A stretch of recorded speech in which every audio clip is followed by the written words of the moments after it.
All right. How y'all doing? All right. So today, before we get to the second 1992 presidential debate, which I promised we would get into, wanted to talk a little bit. I see a lot of people talking about Donald Trump, obviously. Oh, Jesus, my hair's going everywhere.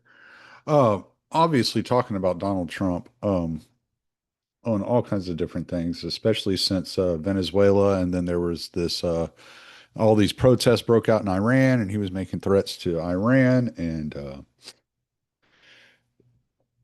I think I kind of have a different point of view, a different perspective on Donald Trump than most people, and I think that's why I don't really like talk much about him. I've had 10 years to kind of watch him as a political player, and most of what he does, I feel like I have a decent understanding of why he's doing what he's doing. It doesn't mean I agree with him. I mean, if it were up to me, Donald Trump would be listening to Thomas Massey and Rand Paul a lot more than he's listening to Lindsey Graham, but that is not the case. And if you've ever heard Tucker Carlson talk about Lindsey Graham, he is quite a charming fella, from what I can gather. And he really likes the men. So I I don't know. It's easy to find yourself in a situation where somebody fools you, but what we have to remember some things about Donald Trump when we discuss Donald Trump. We got to realize the way he came up in the business world was like in the 70s and 80s into the 90s, making a success of himself. And businessmen, especially in that period, were extremely flashy, partying a lot, doing coke, lots of women, lots of drugs, lots of partying, lots of clubs. It was, I, they were almost, even though they were obviously they were less in the spotlight back then. But when you saw them, it was glorious. It was flashy. It was rich style lifestyles of the rich and famous, and all these things glorifying the wealth and that had been created by these men. I remember sitting at home when I was a kid watching lifestyles of the rich and famous and seeing yachts and mansions and thinking, wow, man, one day I could have something like that. Obviously I don't, but I am perfectly happy with my life. So, but it was all about the glory and the dream and luxury and being being the idols of the world. And today there's a different relationship between the citizenry and the wealthy. Marxism has really taken a foothold in many of our institutions, and it's considered evil to be wealthy. But Donald Trump still sees wealth in that same way that he saw it in the 90s and in the 80s. He sees it as this glamorous thing. He doesn't look at it as you would or I would. He doesn't look at it as unattainable. He looks at it as these are my peers and I'm impressed with what they've done. And I think rightfully so, to some degree, you should be impressed with the success of the wealthy. I mean, they have dedicated their lives to something and become the best at it. So I understand that. And by surrounding himself with these people, these wealthy individuals, he's he's somewhat out of touch with the American people compared to what he was in 2016. I've never been the one who said that Trump is one of us. Like I've never said that. I've always said he talks like one of us. He does at times act like one of us. And I think that has to do with being in the construction industry and in interacting with people that work in labor fields. That he knows how to just talk with the average person, not talk at the average person.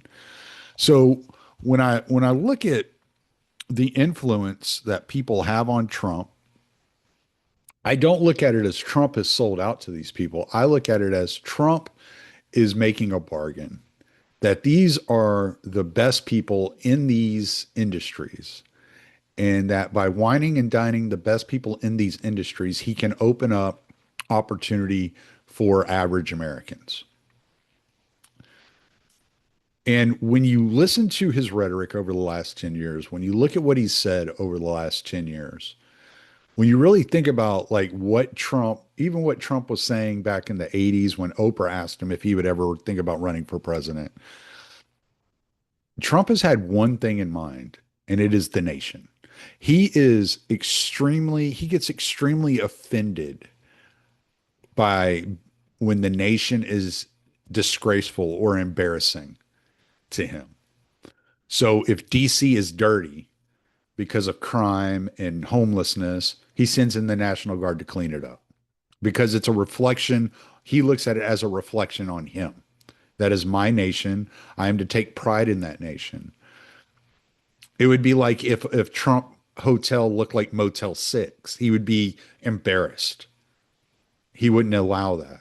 And that's how he looks at the nation. He looks at it as property that reflects the ownership and the value of that property.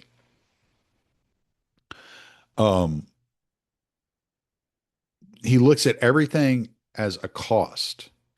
What is the cost for the American people? What is the benefit for the American people? Because he understands that by putting forth weighing the cost benefit analysis for the vast majority of the people, not every single one of the people, but the vast majority of the people, he understands that it will reflect better on him, on his legacy, on what he's doing as a president.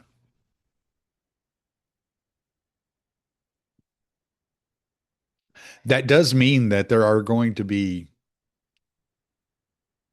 illicit, I wouldn't even say illicit. There are going to be bad people that sneak into his his circle that have other ends in mind that are going to try to convince him to do things their way. And they're going to have to sell him and pitch him on the idea that it is better for the American people.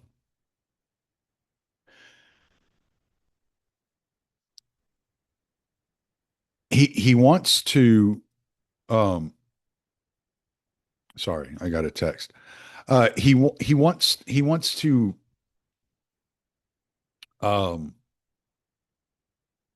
let me see, how would I say this? He's looking to create like the glory of Americanism that surrounded it in its heyday in the 80s. He wants to recreate that wealthy kind of like everybody's on the rise, everybody's making money, you know, one income households are surviving and thriving. Everybody's got a retirement plan that is, you know, in place. Everybody has a car. Everybody like he has this kind of like romanticized view of what America is supposed to be, and he's trying to create that. That's what he's pushing for. Now, agree with his methods, his techniques, how he's moving forward.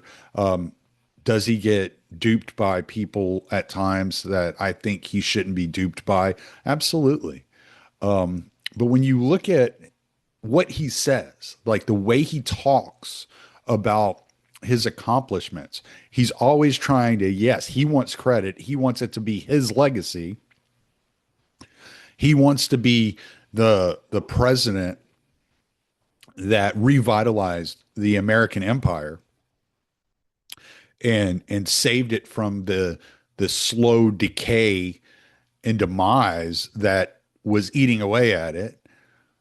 But he also, but he doesn't just do it for his legacy. He does it because for a love of the country.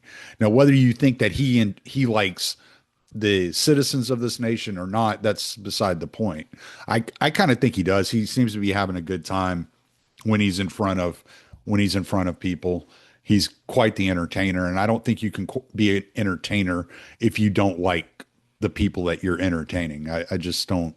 I don't see that as realistic.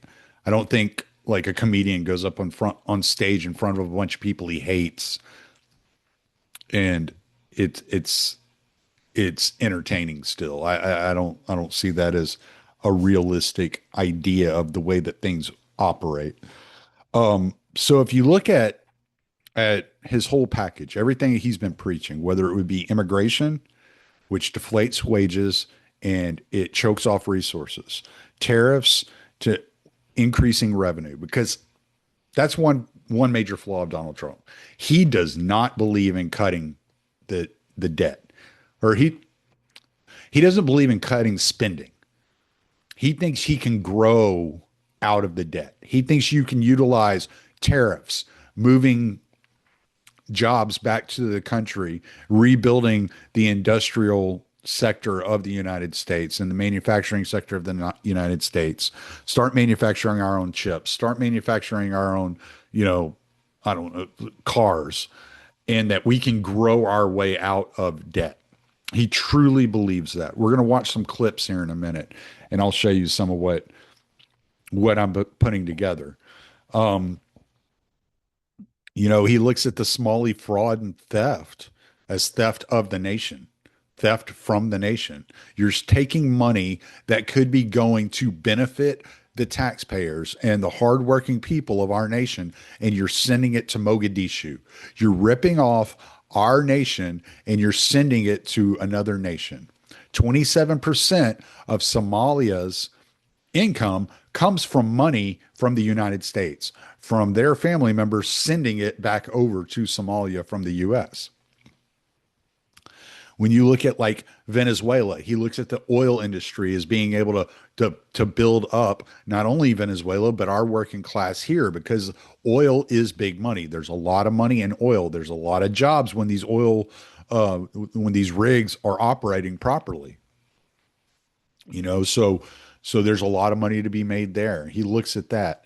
He when you talk about Iran and the oil in Iran, you talk about the oil in Venezuela. 60% of Venezuela sales went to China. 60% of Venezuelan sales went to China. So what's he looking at? Well, that's an adversary. So you keep your friends close, but your enemies closer. So who brings China in closer to the United States by making them a partner in selling this oil? Because this is heavy crude. This is not oil that can just be processed anywhere in the world. I think China and the US are the only places in the world that have the capacity to process heavy crude. So, you know, he's working, he's utilizing this to work on Xi, right? He doesn't like drugs because you end up with the homeless in the streets, drug addicts overdosing in the streets. It makes the streets look dirty. Now we got to send the National Guard in again, right? Like this is all he views the wealth and stability, the cleanliness and orderliness of the United States as a reflection not only on him, but on a reflection of every American. And he wants an America that is what he remembers the 80s to be. He wants an America pre World War One. He wants an America that is full of ingenuity and vitality, where the future looks bright, as Patrick Bet David would say, where there's there's gold at the end of every rainbow. He has this vision of America of wealth and success and homeless people on the street, drug addicts. They do not reflect that vision. He has a vision of America's military as the strongest, most aggressive, most um, intense fighting force in the world, unbeatable by anybody in the world, not to be embarrassed with transgender surgeries and you know gays wearing dog masks. It's just he has this vision of what he thinks the glory of America is. And you can disagree with his vision of what the glory of America is. But he is utilizing his presidency to put forth this vision and try to will it into existence, to create the vision, the vision you would see in Hollywood of the 1950s, where the the politician wearing the nice three-piece suit, the gangsters in the zoot suits, smoking cigarettes, wearing top hats, gold chains, clean streets. It's shocking if you see a piece of paper blowing down the avenue.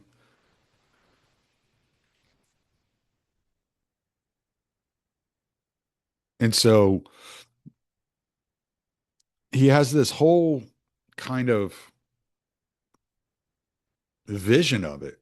And when he talks about America, he's talking about what he believes is a reflection on him. And I can understand that. You don't want somebody coming to your house and your house is all out of order because that's a reflection on you. When somebody comes to your house, you want to try to make it as pristine as possible. You want to leave an impression, a good impression on people when they do come to your house. And when he looks at Iran or Greenland, what he sees is he sees a leverage point to hold over the adversary's head, over China's head, over Russia's head, a way to get an extra chess piece on the board, to have that extra bit of strategic influence in order to put pressure on them to act the way that the US wants them to act.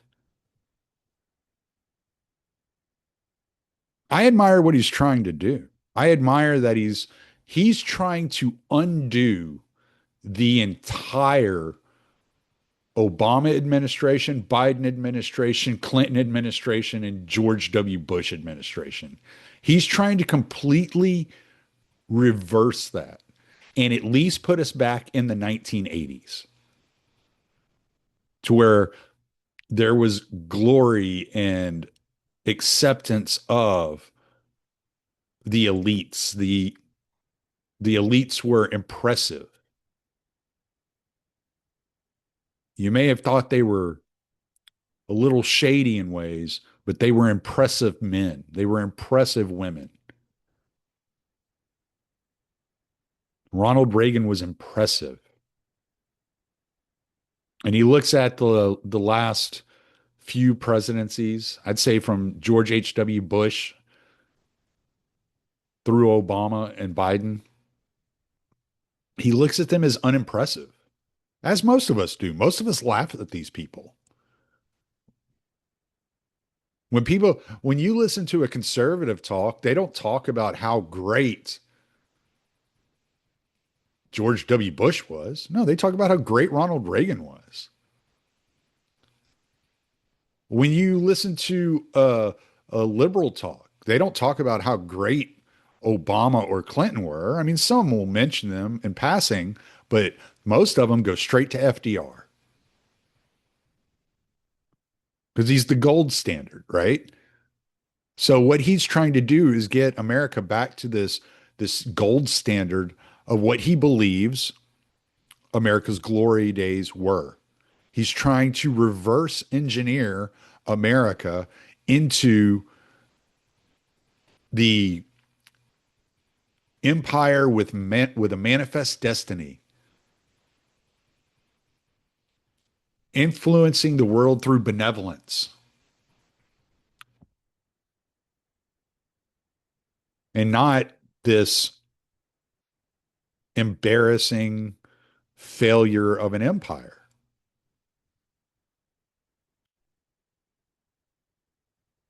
He's already he's already made up his mind that America is going to be an empire. The republic's over. We can want in one hand and shit in the other and see which one fills up faster. But the republic is done. There is no more American republic. It is over. America is an empire. It has embraced its imperial um, tendencies. There's no going back. I don't know if maybe moving forward, let's say Trump is able to bring us back to this golden age as he sees it and revert American um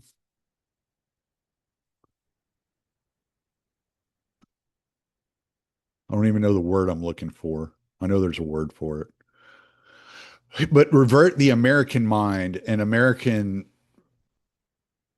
synthesis into this wayward path of looking at America with love and admiration of the accomplishments of the nation. Let's say we can do that. Let's say culturally that is being done through all the victories. Now, no matter what you think about what happened in Venezuela, that was a victory. That was incredible. Just like I had said about when the bombing of the Iranian nuclear facility, what those guys did was incredible. You don't have to like the decision to go do it, but you can at least admire the skill and precision that went into accomplishing that mission. And that's what he's trying to do. He's trying to revitalize pride in the American mind. And if he is capable of doing that, and maybe the next president, let's say Vance, who's much less likely to intervene overseas, is pulls us back a little bit further from the empire. And the next president after that pulls us back a little bit further. Maybe we can get back to a republic, but I don't think you're ever putting that toothpaste back in the tube. I think it's out of the tube and that's where it's going to stay.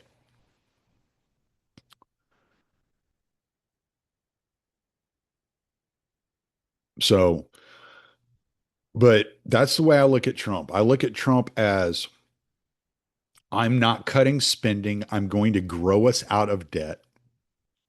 What I want is I want the American nation of citizens, not of immigrants driving down wages and driving up cost of living.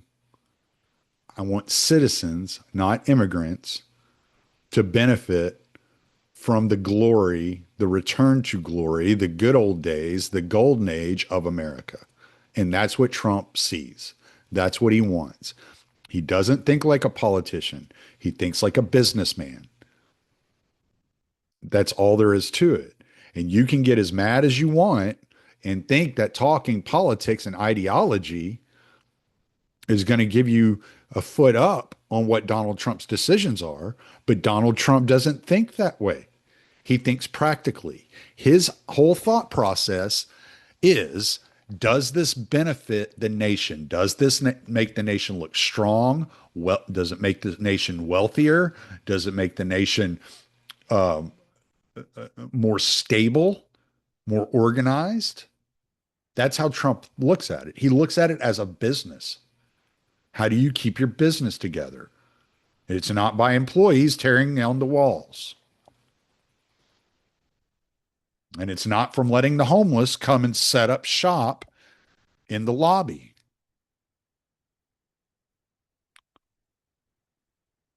It's very, to me, it's very clear who Trump is and what he is. And it's not an ideologue in any stretch of the imagination. He's a businessman that looks at the United States as a business. And he's doing the best he can to run the United States like a business. He looks at everything as a deal. Every move he makes is to gain leverage over someone. If not one someone, several someones. Every word he speaks is to gain leverage over people. And that's how he operates. The people getting so upset over everything need to take a step back, take a breath, and look at it from a 30,000-foot view. When Trump tells Marjorie Taylor Greene, I can't release the Epstein files because it will hurt my friends, he's not literally saying it will hurt my friends. He's saying, if I want the business deals that I have been working on behind the scenes to come through for the American people, the manufacturing to come back to this country, I cannot jeopardize these people's reputations. That's what he's saying. Like it or not, I don't like it. I think he should release the Epstein files. Me and my dad were going back and forth about this last weekend. Like, I'm not against releasing the Epstein files. Y'all have heard me do shows on Jeffrey Epstein. I still get, anytime I hear someone talk about Jeffrey Epstein, I get so fucking frustrated because no one but Jeffrey Epstein and Ghislaine Maxwell have ever been charged with a crime in relation to the accusations around Jeffrey Epstein. Bullshit. Jean-Luc Brunel went to prison in France. And he died in a very similar way as Jeffrey Epstein. It is suspicious, to say the least. It should be looked into. All of this should be looked into. All these people should be looked into. You cannot allow people to get away with abusing children. Period. End of sentence. But that's not how Trump looks at it. Trump looks at it as a leverage point.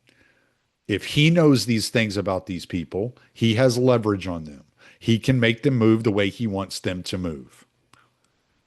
And that's all it is. That's his whole game, is to leverage those around him in order to benefit the nation. Because he does not like what America has become.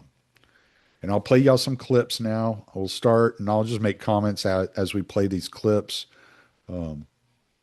Most of these I'm sure y'all have heard, but there's nothing wrong with going through them again.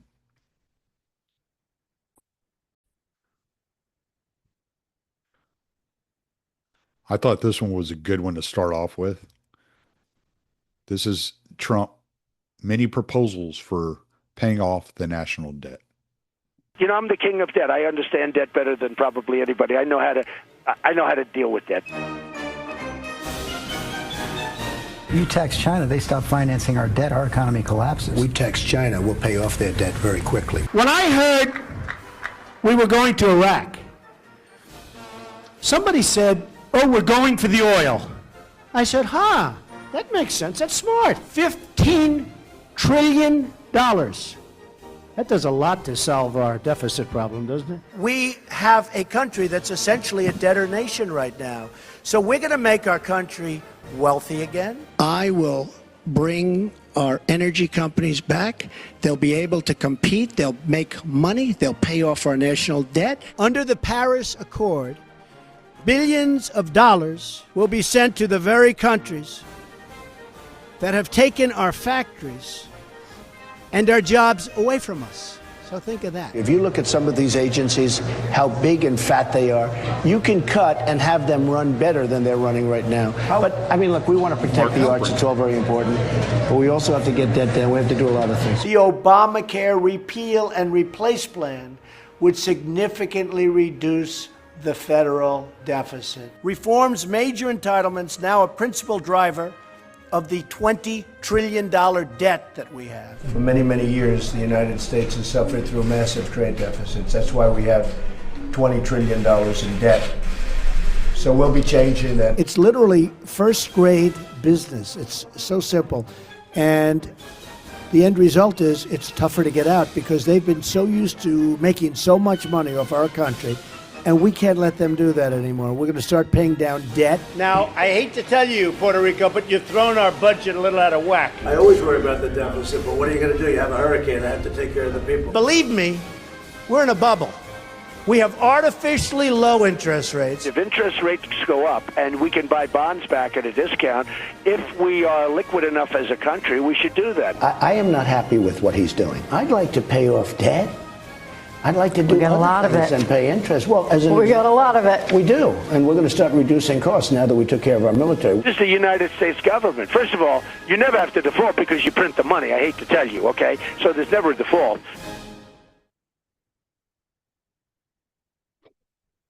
All right. So that's him talking about that. Here's him talking about illegal aliens. Let's go with this one. Nearly 180,000 illegal immigrants with criminal records ordered deported from our country are tonight roaming free to threaten peaceful Good evening from citizens. the campus of Lynn University here in Boca Raton, Florida. The This number is of the new fourth and last illegal debate immigrant of the families 2012 who have campaign crossed the brought to border you so by the far this Commission year on Presidential already Debates. exceeds This one's on the foreign entire policy. total I'm Bob from Schieffer of CBS 2015. News. The questions are mine. They are and I have being not released shared them with the by candidates the tens for of thousands into our communities with no regard for the impact on public safety or resources. That was weird. It was out of nowhere. It started.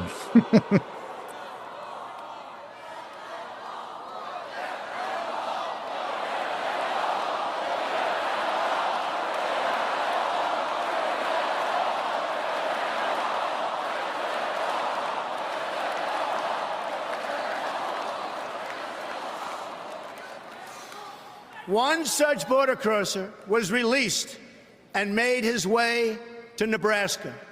There, he ended the life of an innocent young girl named Sarah Root. She was 21 years old and was killed. Another thing Trump doesn't get enough credit for is he does have a heart for people. He really does care about people. When he saw the stuff going on in Syria and had Syria bombed in his first administration, I mean, that was just clearly he felt bad. If you remember the story of how he came up with the idea of no tax on tips, he was at one of his restaurants that he owns, and he was talking to the waitress, and he just asked her how things were going, and she goes, "You know, it wouldn't be so bad if they didn't tax my tips." And he goes, "They tax your tips?" And she said, "Yeah, you know, like it would be much better if I didn't have taxes on tips." That's where he got the whole idea from no tax on tips. From that, it expanded to no tax on overtime. And then from there, it expanded to no tax on Social Security. And then he started talking about getting rid of the income tax altogether because he believes that tariff income, like our founders believed, is plenty. Now, obviously, he's expanding spending, which just means he needs to make more money. That's the way he looks at it. I don't have to cut spending. We're never going to default on the debt, you heard him say. I'm never going to, we just have to create enough income.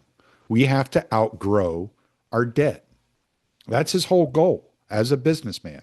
That's how he thinks. That's how he believes. I've heard people say it's impossible. I don't know if it's possible, but I know that the way that things were going prior to Donald Trump was not working for us. It was not working for the average person, period. End of sentence.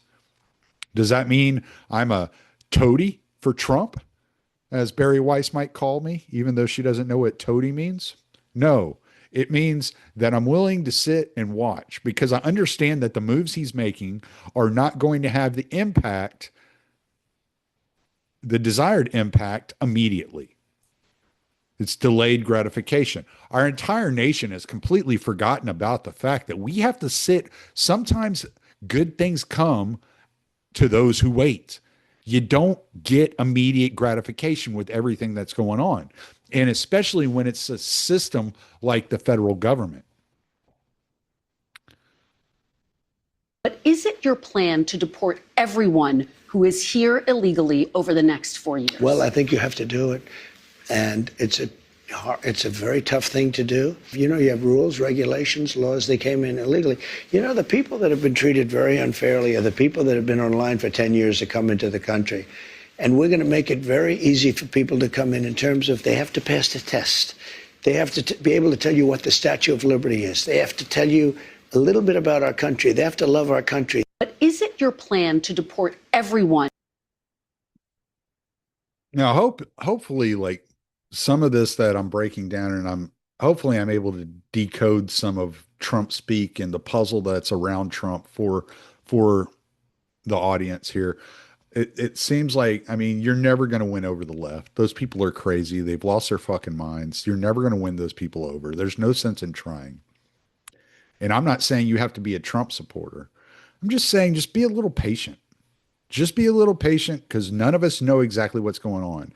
It's like I did the podcast on the tariffs. And I was like, look, nobody asked the question that if the tariff revenue hits a certain point, is it possible we don't have to pay income taxes anymore? That's what Howard Lutnick, Donald Trump, and Scott Bessent are saying. Well, that's a good thing. That's a good thing for working class people because then the working class people aren't forced to pay taxes. You only pay taxes if you choose to buy certain things. Oh, that's okay. I'm okay with that. If we can talk about the tariff as a tax. Now, I still have questions about the tariffs that nobody seems to want to answer because it's always the countries that we tariff and the businesses that run out of those countries that are upset. I'm wondering if we're not just being fed propaganda to make those companies more money and those countries more money. Because I haven't noticed any increase in spending in my life at all. Gas has gone down, food has gone down. Like everything's going down for me. My life is, I'm perfectly comfortable and I don't make a ton of money compared to a lot of people. You know, 1 in 10 Americans are millionaires. I'm not one of those. Not even close. But at least I can sit back and say, well, the quality of my life is better. So I don't know. I don't see these negative consequences of tariffs that everybody swore were going to come. If anything, the federal government has increased their revenue. Yeah, Trump talks about that right here.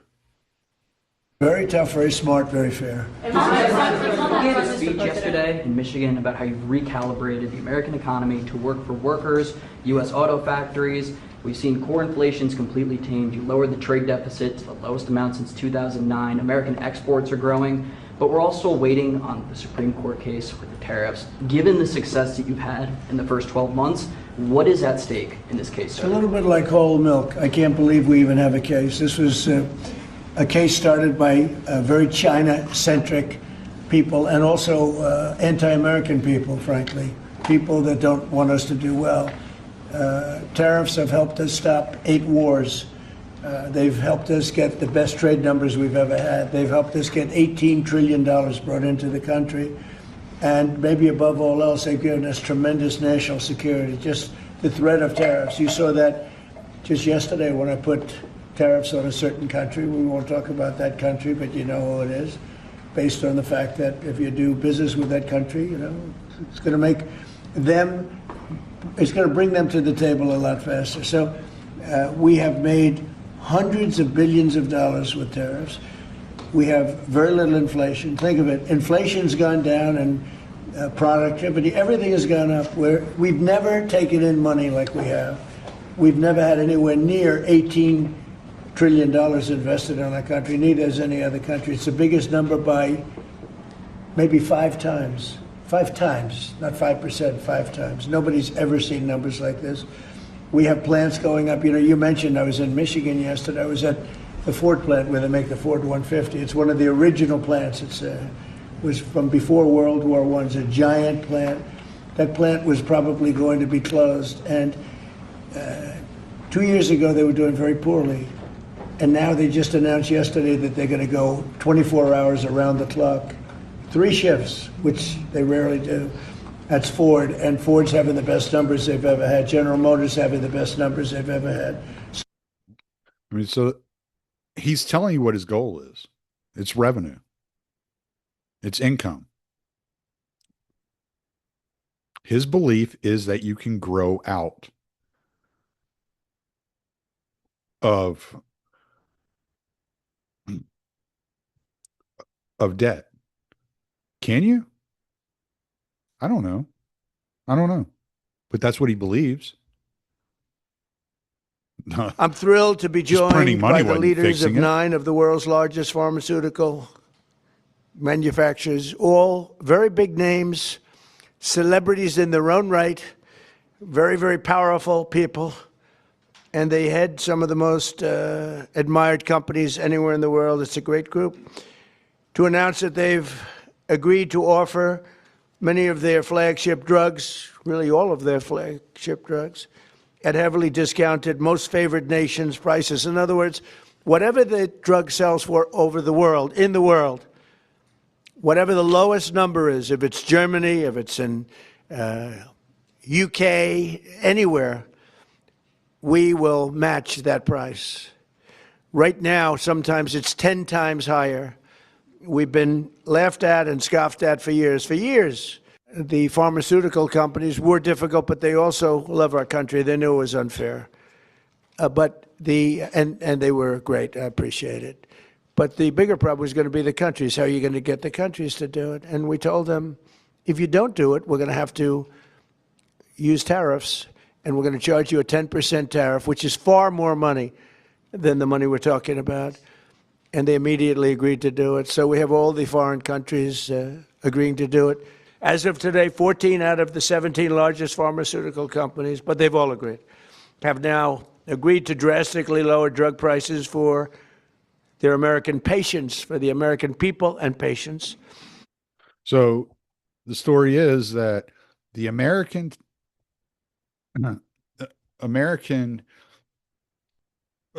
users of pharmaceutical drugs were subsidizing other nations.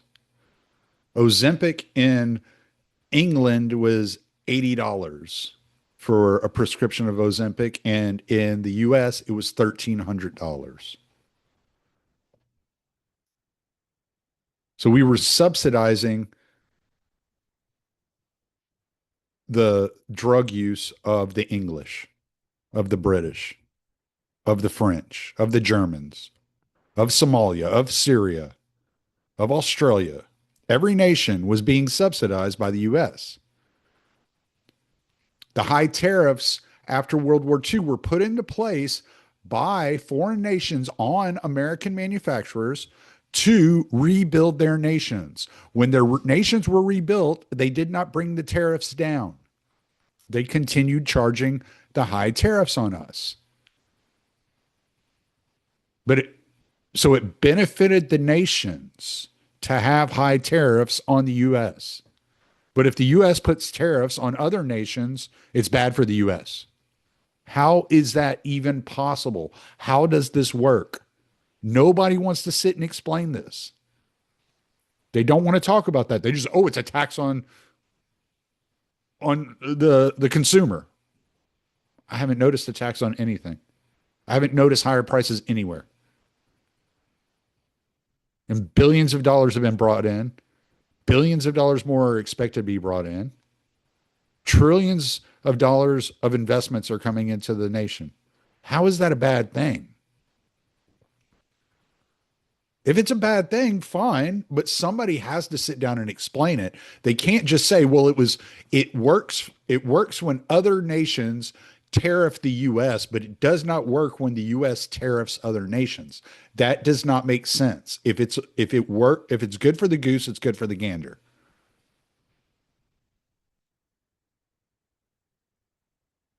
Why is it that only the international businesses and foreign nations are the ones that are upset? Why is it that Canada got so pissed off when the US put a tariff on their goods? It was the Canadian government that got mad. It wasn't the American people. The American people started repeating the talking points of the Canadian government. But if Germany has a 30% tariff on the US, on US products going into Germany, that's okay. That's good for Germany. But if the US puts a 25% tariff on lumber coming out of Canada, that's bad for the US. How? Where? How does this work? Explain it. How's it good for some nations and not good for others? Nobody wants to explain that. Nobody wants to have that conversation. I think it was Scott Bessent that said, it might have been Howard Lutnick, said, hey, look, the consumer won't see a price difference as long as we keep the tariffs around 20% or lower. Okay.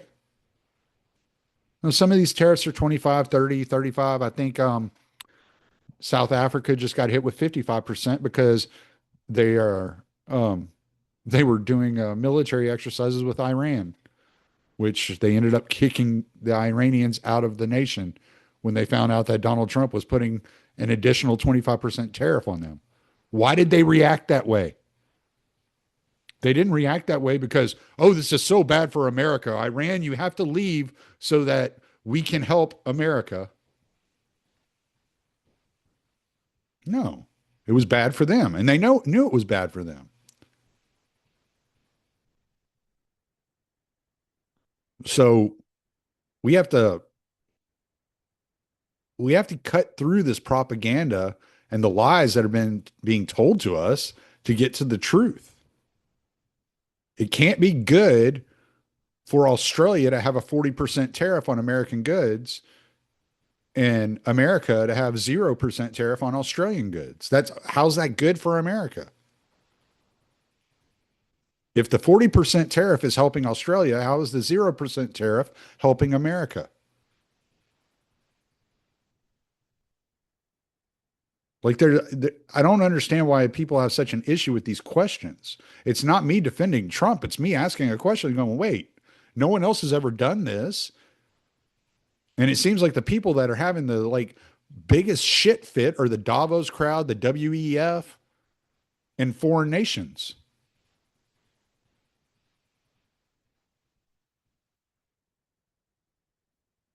So everybody's seeing this. Had a full-page ad in major U.S. newspapers last year criticizing U.S. foreign policy. What would you do differently, Donald? It's a joke. I'd make our allies, forgetting about the enemies you can't talk to so easily, I'd make our allies pay their fair share. We're a debtor nation. Something's going to happen over the next number of years with this country because you can't keep going on losing $200 billion, and yet we let Japan come in and dump everything right into our markets and everything. It's not free trade. If you ever go to Japan right now and try to sell something, forget about it, Oprah. Just forget about it. It's almost impossible. They don't have laws against it. They just make it impossible.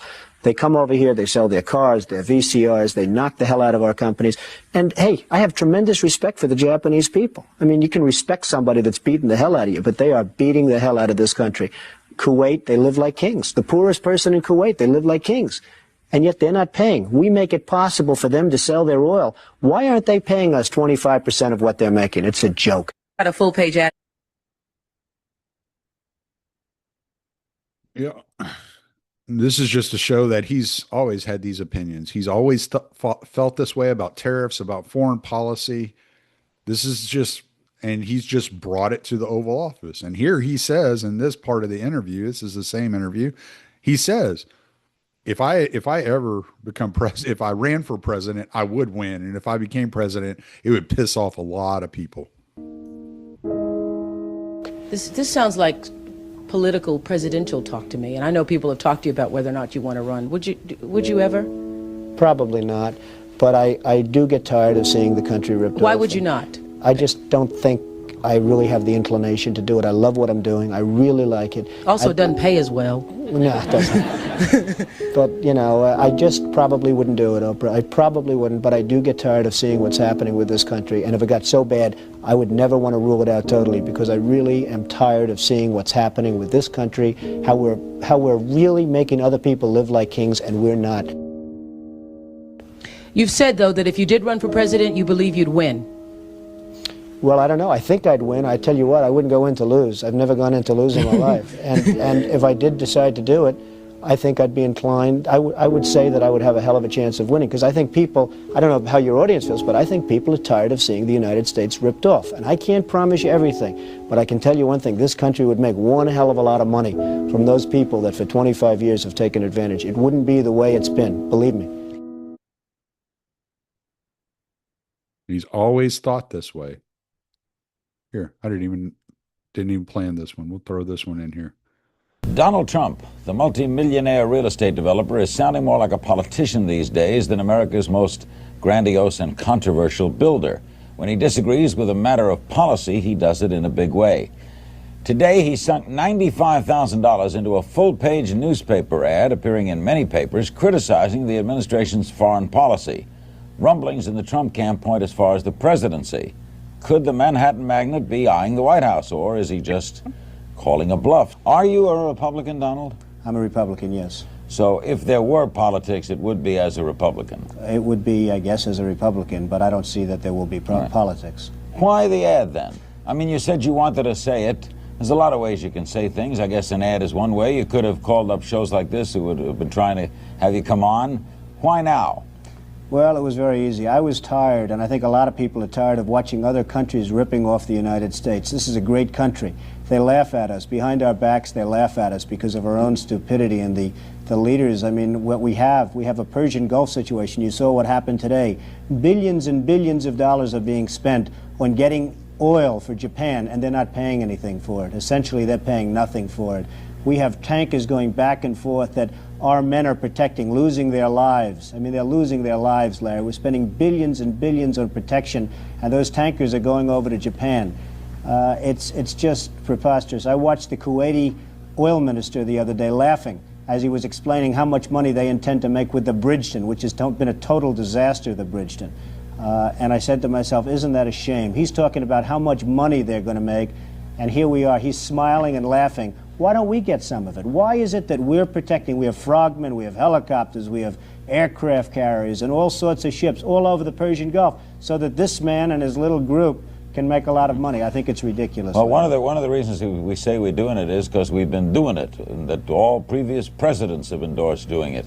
I guess the kind of thinking of an entrepreneur is because somebody else said it was right doesn't make it right, right?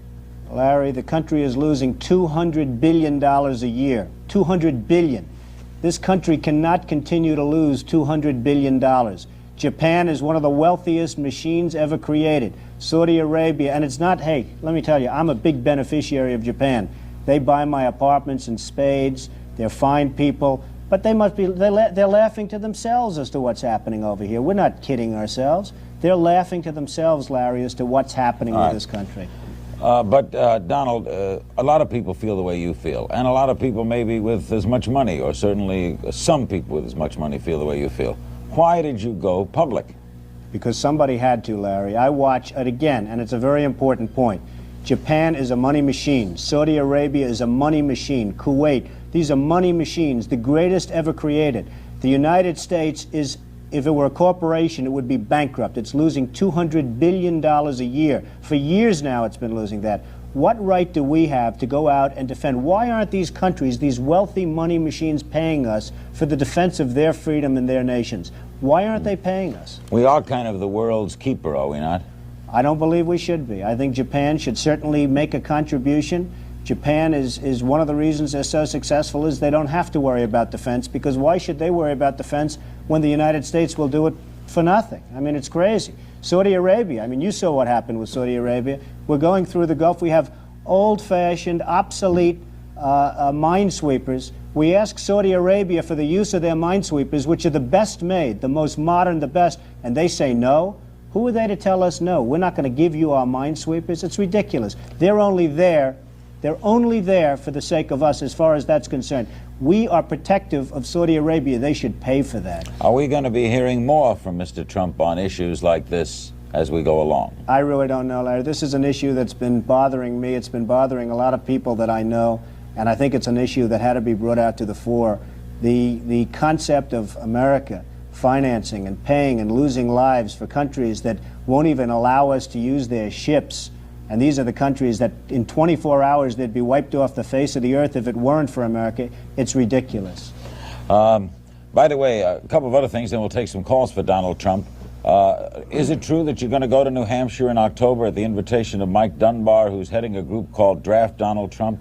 Well, I was asked about 3 or 4 weeks ago whether or not, by a very good friend of mine, whether or not I'd go to New Hampshire. That's turned out to be now a much bigger deal than I had ever anticipated. And perhaps, I don't know, I am going. I made the commitment to go. I made the commitment about 3 weeks ago, and I will go, yes. You will go, even though you realize now, in just stepping foot in that state, people are going to presume things. Well, they can presume whatever they want. I have no intention of running for president, but I'd like the point to get across that we have a great country, but it's not going to be great for long if we're going to continue to lose $200 billion a year. You're going to get into the early 90s, 1990, 1991, and the whole thing's going to blow because this country cannot continue to support Japan and Saudi Arabia and Kuwait and many other countries that are much wealthier than we are. We're not a wealthy country. You can't be a wealthy country when you're losing the kind of money that we're losing. We're a debtor country. A couple of other things, then we'll break and take some calls.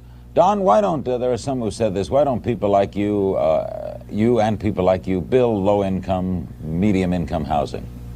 Well, as far as building housing is concerned and low-income housing, I've built a lot of it. I haven't recently, but I've built a lot of it. I built senior citizens housing and beautiful, beautiful housing. I built low-income housing, and I'm very proud of it. The policies of the government right now just don't allow it because really what's happened by the tax incentives that were taken away and by the lack of federal programs. You used to have federal programs, you don't have them anymore. And it really doesn't allow it to be done on any economic basis. And it's a pretty rough situation. I mean, you just don't have subsidized housing, low-income, moderate-income housing, and it's a really big problem. And if they did, you would do it? I would absolutely love to do it. I'd be honored to do it. I used to do it. I mean, people think of me in terms of Trump Tower and all the other jobs. I'm just as proud. I mean, you folks don't talk about it because maybe it's not as interesting to some people. I am, frankly, just as proud of all the low-income and the senior citizen housing I built. Well, so far, it's the only buildings I've asked about. Yes. Casinos. You're very big in Atlantic City. You're going to Vegas? All right. So, as you see, he was always talking about the cost of things. The other nations ripping us off, us paying to protect and other nations and to do business with other nations and how they would rip us off. Here's him after the arrest of Maduro talking about selling oil to China and Russia.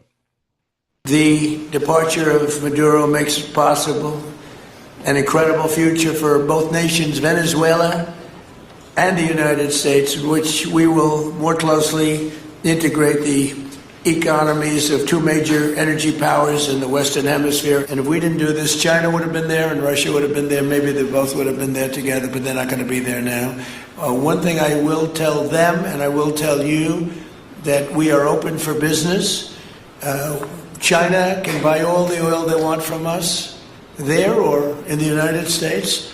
Russia can get all the oil they need from us. The departure of Maduro makes it possible. So it's all a business move for him. The whole thing. It's all business. Getting rid of the debt is not cutting cost. I mean, sure, you want to cut waste, fraud, and abuse. This is what Doge was supposed to be investigating early last year, shutting down USAID, getting rid of the Department of Education. This was all about cutting waste, fraud, and abuse. And maybe it didn't cut as much as we think it should. But I mean, then they uncover this this Somali fraud situation in Minnesota. Now there are reports coming out of Maine and Ohio that there is a lot of fraud. There are reports coming out of California that there was like, well, I think I heard $21 trillion in fraud in California. Um, I could be misquoting that, but I for some reason that's the number that pops into my head. Um, I'm sure there's going to be a lot of fraud in Texas because of the visa situation in Texas. What do you call it? The H-1B visas. There, I think Texas has more H-1B visa holders than any other state in the United States. So I'm sure there will be fraud uncovered there. So they have instead of going the route of a special prosecutor, they have actually hired a deputy AG, and his entire job is going to be investigating fraud across the nation, auditing all the books of whether it's WIC or what do you call it? Food stamps. I don't remember what they call it. SNAP. Um, um, Medicaid, Medicare. He's going to be auditing all of these programs looking for fraud. That's a good thing, right? That's legitimately a good thing. So we can we can be balanced here and be nuanced and say there are things about Trump that I don't like and there are things about Trump that I do like. And that's fair. But if you point out one thing that you like about Donald Trump, then all of a sudden you're licking his taint, which is why Michael Knowles, when he was debating with Kyle Kalinske on Pierce Morgan the other day, was like, yeah, there may be one or two things. I don't agree with him 100% of the time, but 99.78% of the time, I agree with him. If you've ever listened to Michael Knowles, he's sarcastic. That's his sense of humor.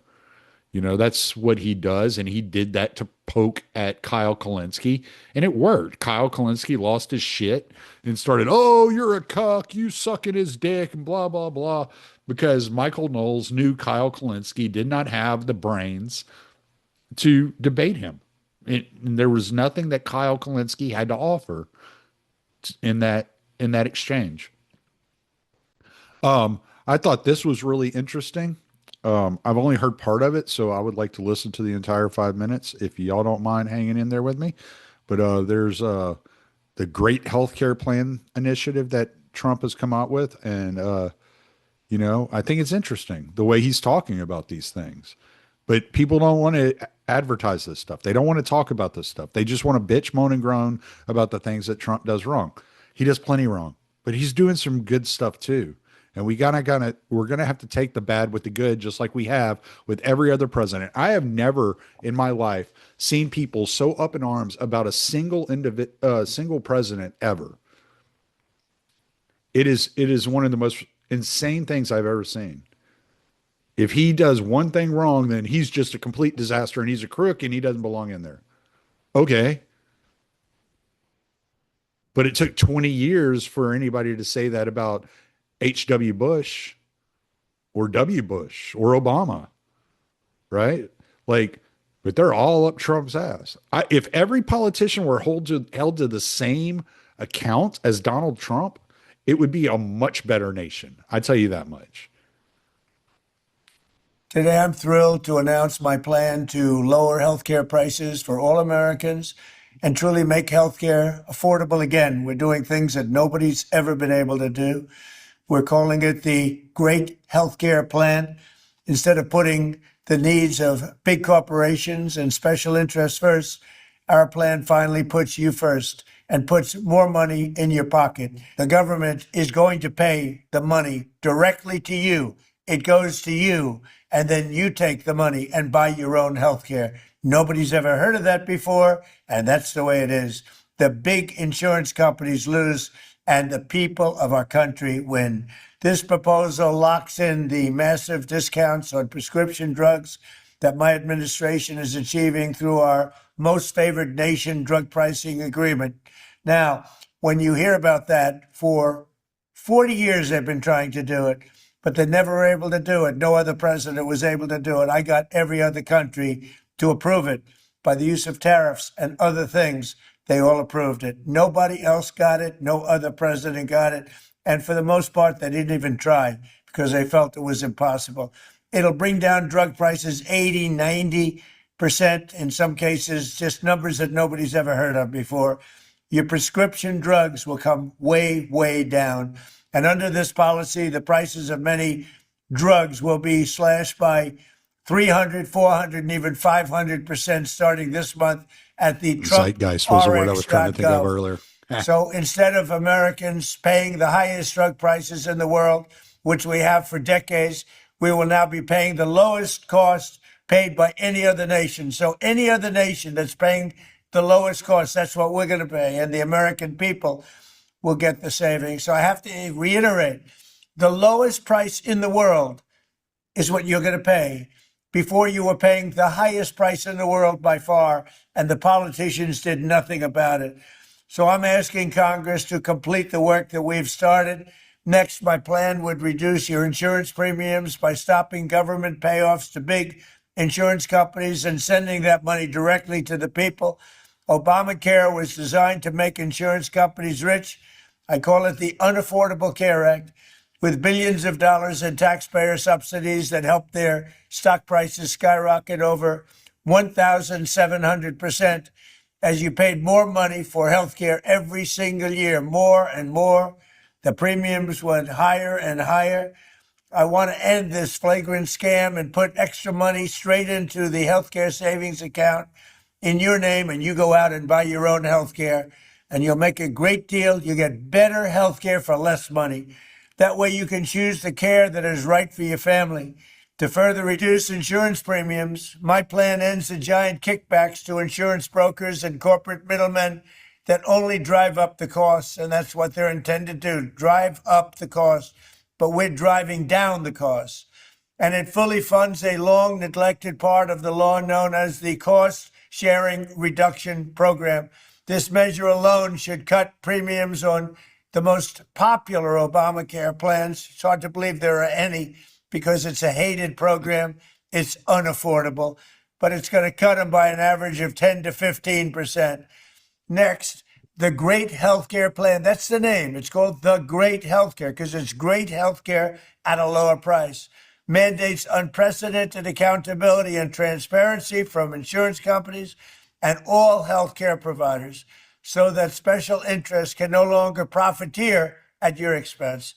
As the saying goes, sunlight is the best disinfectant. That is why my plan orders all insurance companies to publish rate and coverage comparisons in very plain English.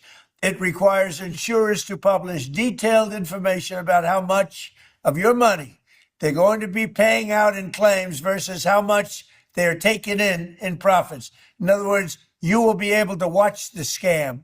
It forces them to release detailed data on how many claims are being denied and whether those denials are eventually overturned on appeal.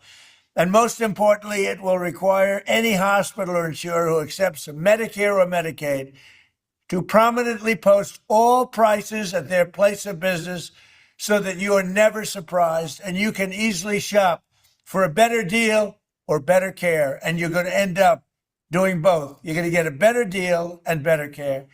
We will have maximum price transparency and costs will come down incredibly. I'm calling on Congress to pass this framework into law without delay. Have to do it right now so that we can get immediate relief to the American people, the people I love. Thank you. All right. So, like I said, he looks at things from a business owner's point of view. He wants the best deal. He wants a clean and orderly society. He wants a stable society, and he wants to make as much money as possible. That's it. That's Trump in a nutshell. If you look at any of his foreign policy decisions, any of these things, it has to do with American glory, American wealth, American orderliness, American cleanliness. That is the way he operates. He operates as if he's running a corporation. You don't have to like it. You don't have to hate it, but we can at least be honest about what we are watching when we are watching Donald Trump act. And as promised, here we go. Second presidential debate from 1992, an hour and a half long. So again, we're going to have over 2-hour podcast. Last week, I think it was 2 hours and 21 minutes. Who knows where we're at now? I didn't even look at the time when I came in here, but let's go, baby.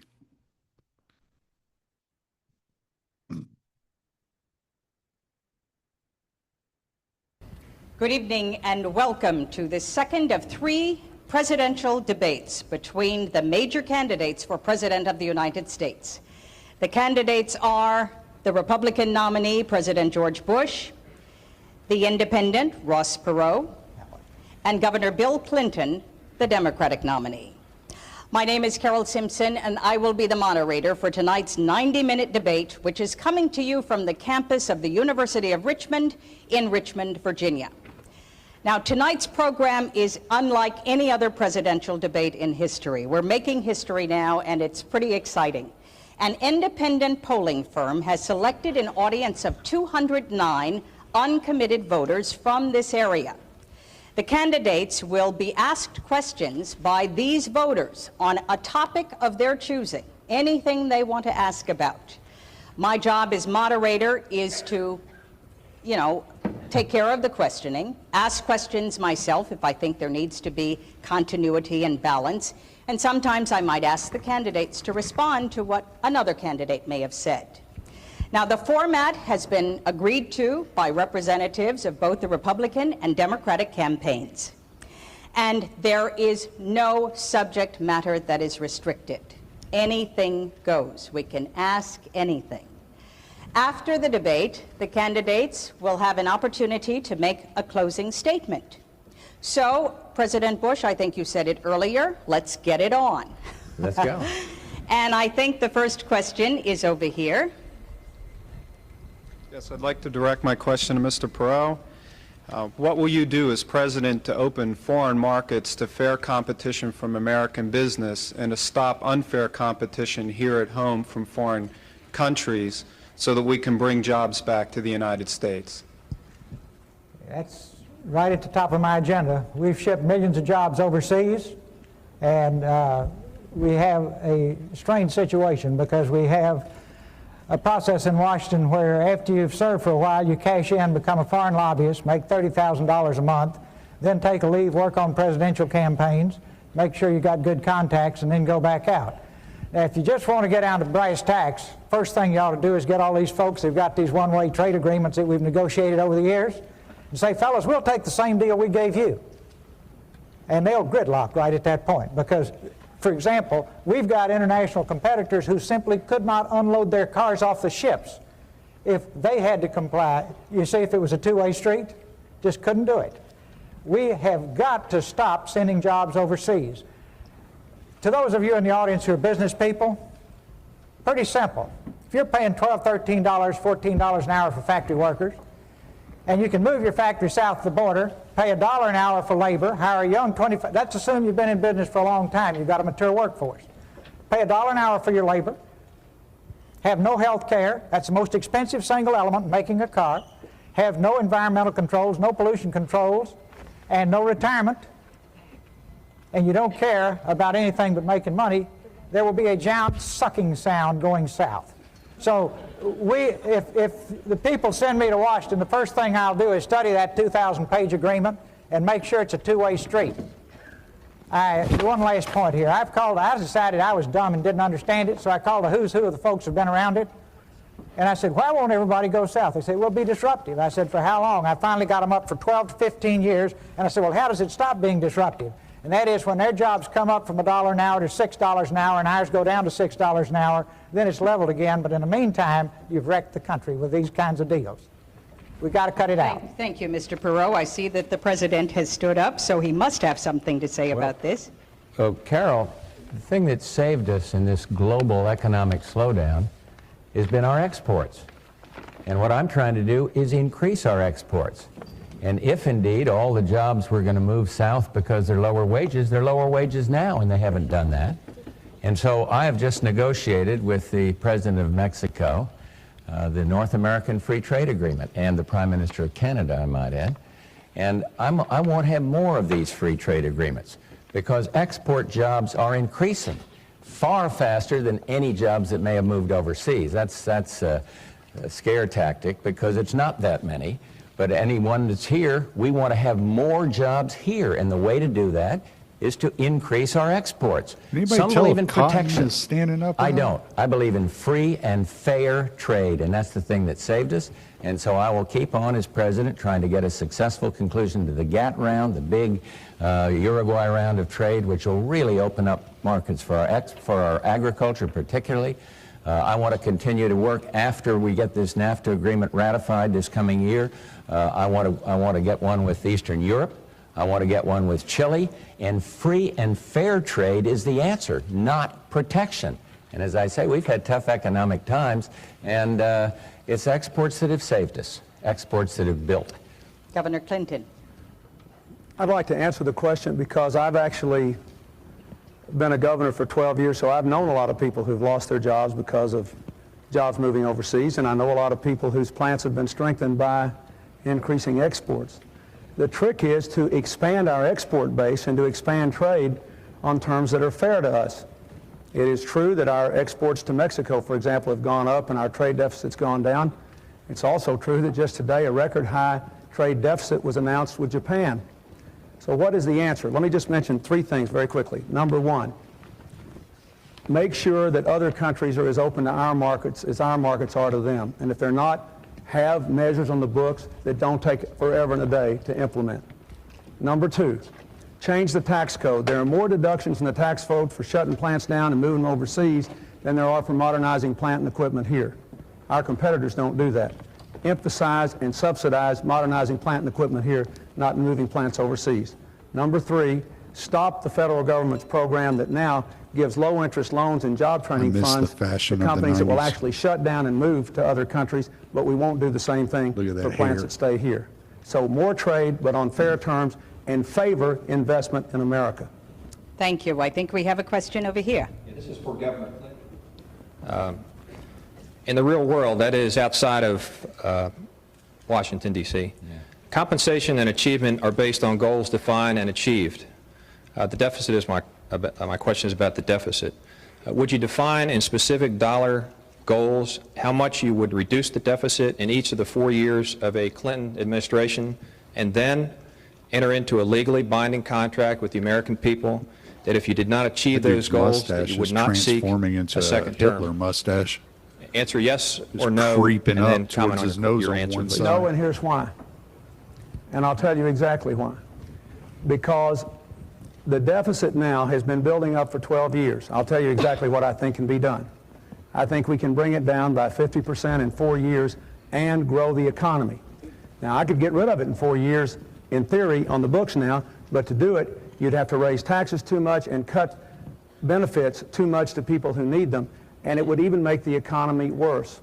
Mr. Perot will tell you, for example, that the expert he hired to analyze his plan says that it will bring the deficit down in 5 years, but it will make unemployment bad for 4 more years. So my view is, sir, you have to increase investment, grow the economy, and reduce the deficit by controlling health care costs, prudent reductions in defense, cuts in domestic programs, and asking the wealthiest Americans and foreign corporations to pay their fair share of taxes, and investing and growing this economy.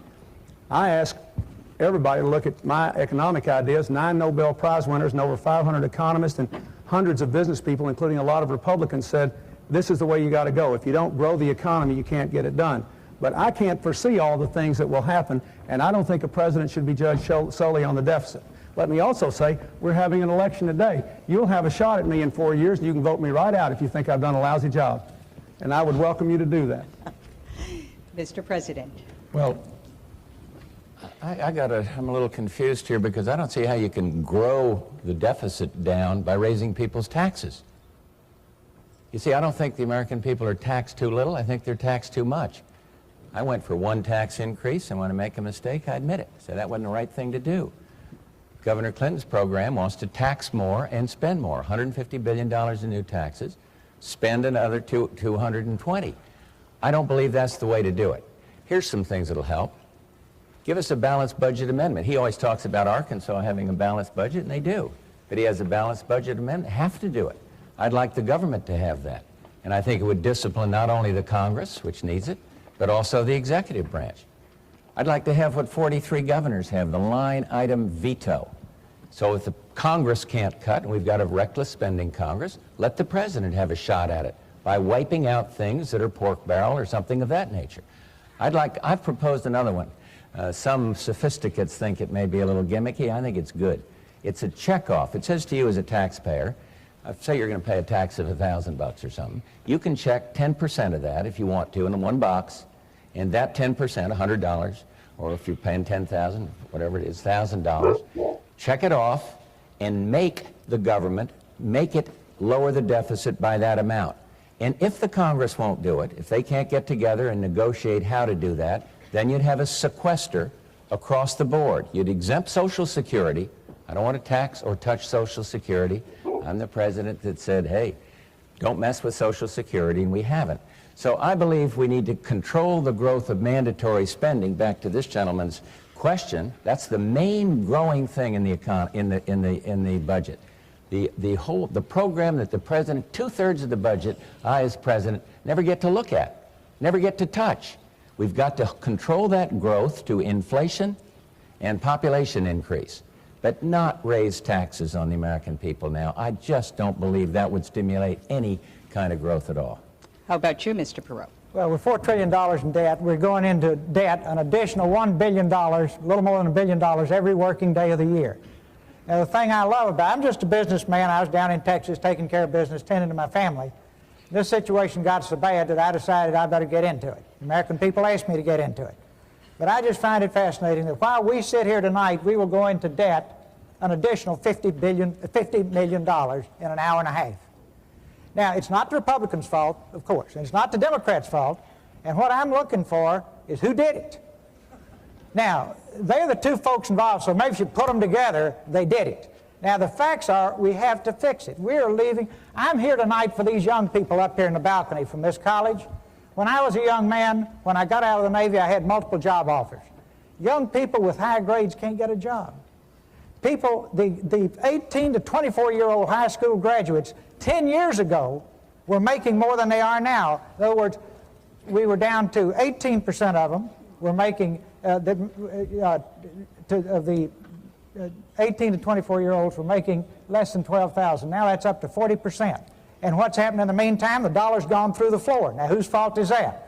Not the Democrats, not the Republicans. Somewhere out there, there's an extraterrestrial that's doing this to us, I guess. And everybody says they take responsibility. Somebody somewhere has to take responsibility for this. Put it to you bluntly, American people.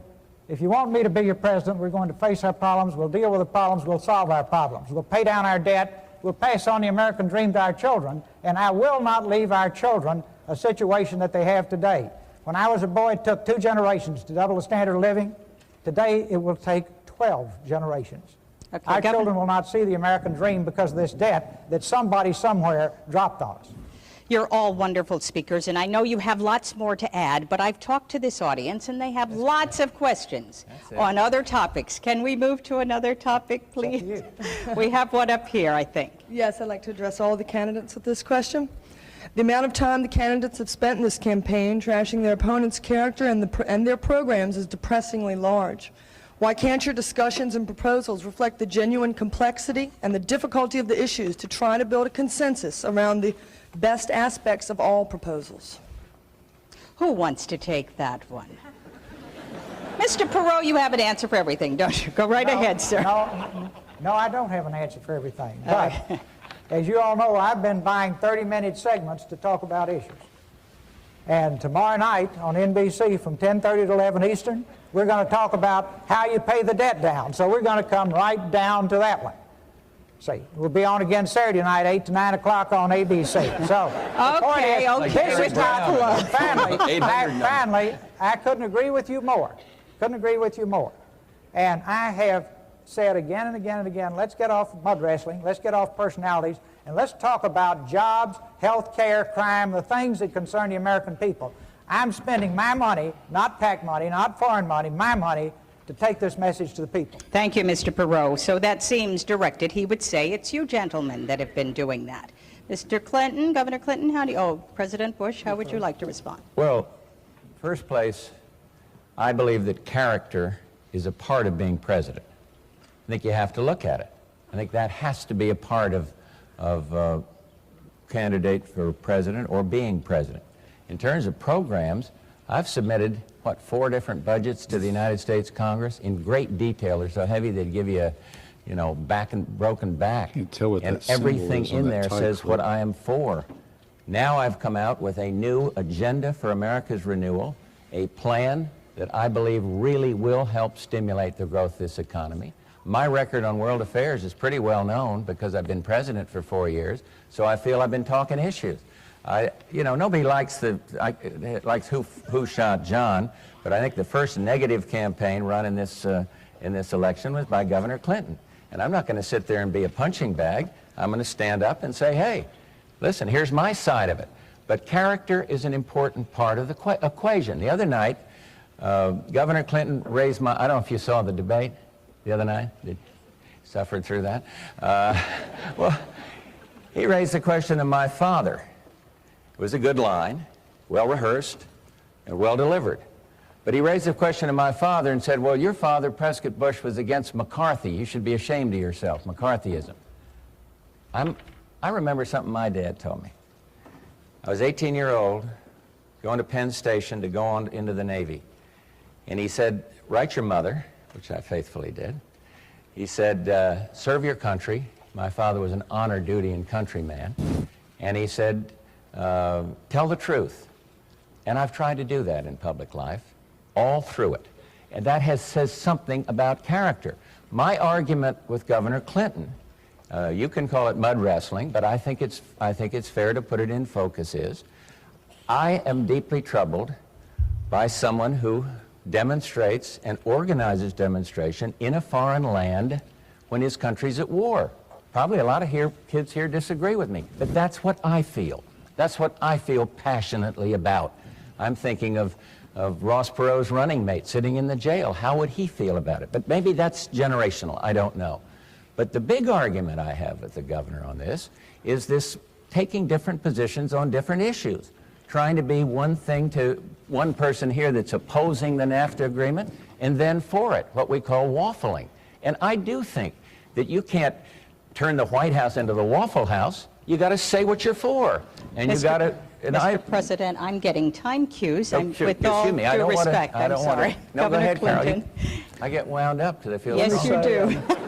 Bill Clinton's going to ask for her number. Let me say first of all to you that you sound like a great advisor. I believe so Can I strongly have in the your question number? you asked that I suggested this format tonight. I started doing these formats a year ago in New Hampshire. And I found that we had huge crowds because all I did was let people ask questions and I tried to give very specific answers. I also had a program starting last year. I've been disturbed by the tone and the tenor of this campaign. Thank goodness the networks have a fact check so I don't have to just go blue in the face anymore. Mr. Bush said once again tonight I was going to have a $150 billion tax increase. When Mr. Quayle said that, all the networks said that's not true. He's got over $100 billion of tax cuts and incentives. So I'm not going to take up your time tonight, but let me just say this. We'll have a debate in 4 days, and we can talk about this character thing again.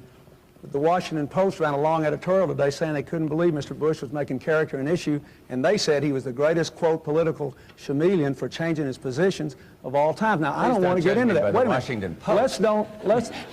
Let's don't, you don't have to believe that. Here's my point. I'm not interested in his character. I want to change the character of the presidency. And I'm interested in what we can trust him to do and what you can trust me to do and what you can trust Mr. Perot to do for the next 4 years. So I think you're right, and I hope the rest of the night belongs to you. I talked to this audience before you gentlemen came, and I asked them about how they felt about the tenor of the campaign. Would you like to let them know what you thought about that? When I said, are you pleased with how the campaign's been going? Who wants to say why you don't like the way the campaign is going? We have a gentleman back here. If I may. And forgive the notes here, but I'm shy on camera. The focus of my work as a domestic mediator is meeting the needs of the children that I work with by way of their parents and not the wants of their parents. Mustache.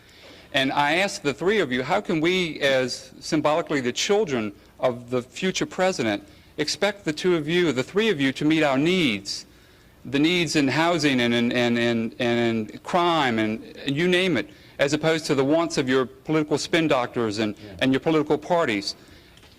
So your question is? Can we focus on the issues and not the personalities and the mud? I think there is a need, if we could take a poll here with the folks from Gallup perhaps, I think there is a real need here to focus at this point on the needs. How do you respond? How do you gentlemen respond to... I agree with him. President Bush? Let's do it. Let's talk about programs for children. Yeah. Could we cross our hearts? It sounds silly here, but could we make a commitment? You know, we're not under oath at this point, but could you make a commitment to the citizens of the United States to meet our needs? And we have many, and not yours. Again, I repeat that. He has a great it's mustache. A real need, I he has think, an that we all excellent have. lisp. I think it depends how you define it. I mean, I think in general, let's talk about these issues. Let's talk about the programs. But in the presidency, a lot goes into it. Caring goes into it. That's not particularly specific. Strength goes into it. That's not specific. Standing up against aggression, that's not specific in terms of a program. This is what a president has to do. So in principle, though, I'll take your point and think we ought to discuss child care or whatever else it is. And you, too? Go ahead. Ross had his hand up. Just yes, Ross. No hedges, no ifs, ands, and buts. I'll take the pledge because I know the American people want to talk about issues and not tabloid journalism. So I'll take the pledge and we'll stay on the issues. Now, just for the record, I don't have any spin doctors. I don't have any speech writers. Probably shows. I make those charts you see on television even. That shows. Now, but you don't have to wonder if it's me talking. Say, what you see is what you get. If you don't like it, you got two other choices, right? Oh, wait a minute. I want to say just one thing now, Ross, in fairness. The ideas I express are mine. I've worked on these things for 12 years, and I'm the only person up here who hasn't been part of Washington in any way for the last 20 years. So I don't want the implication to be that somehow everything we say just cooked up and put in our head by somebody else. I worked 12 years very hard as a governor on the real problems of real people. I'm just as sick as you are by having to wake up and figure out how to defend myself every day. I never thought I'd ever be involved in anything like this. May I finish? Yes, you may finish. Very briefly? Yes, very briefly. And I don't have any foreign money in my campaign. I don't have any foreign lobbyists on leave in my campaign. I don't have any PAC money in my campaign. I got 5.5 million hardworking people who put me on the ballot, and I belong to them. Okay. And they are interested in what you're interested in. I take the pledge. I've already taken the pledge on cutting the deficit in half. I never got to say that. There's a great young group, Lead or Leave, college students, young people, who don't want us to spend their money. I took the pledge we'd cut it out. Thank you. We have a question here. Yes, I would like to get a response from all three gentlemen. And the question is, what are your plans to improve the physical infrastructure of this nation, which includes the water system, the sewer system, our transportation systems, etc.? Thank you. The cities. Who's going to fix the cities and how? Be glad to take a shot at it. Please. I'm not sure that, and I could understand if you haven't seen this because there's been a lot of hue and cry. We passed this year the most farthest looking transportation bill in the history of this country since Eisenhower started the interstate highways. $150 billion for improving the infrastructure. That happened when I was president. And so I'm very proud of the way that came about. And I think it's a very, very good beginning. Like Mr. Perot, I am concerned about the deficits. And $150 billion is a lot of money, but it's awful hard to say we're going to go out and spend more money when we're trying to get the deficit down. But I would cite that as a major accomplishment. We hear all the negatives. When you're president, you expect this. Everybody's running against the incumbent. They can do better. Everyone knows that. But here's something that we can take great pride in because it really does get to what you're talking about. Our home initiative, our home ownership initiative, HOPE, that passed the Congress, is a good start for having people own their own homes instead of living in these deadly tenements. Our enterprise zones that we hear a lot of lip service about in Congress would bring jobs into the inner city. There's a good program, and I need the help of everybody across this country to get it passed in substantial way by the Congress. When we went out to South Central in Los Angeles, some of you may remember the riots there.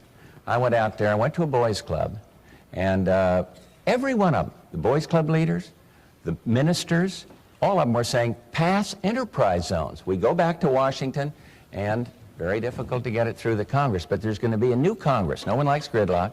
There's going to be a new Congress, because the old one, I don't want to get this man mad at me, but there was a post office scandal and a bank scandal. You can have a lot of new members of Congress.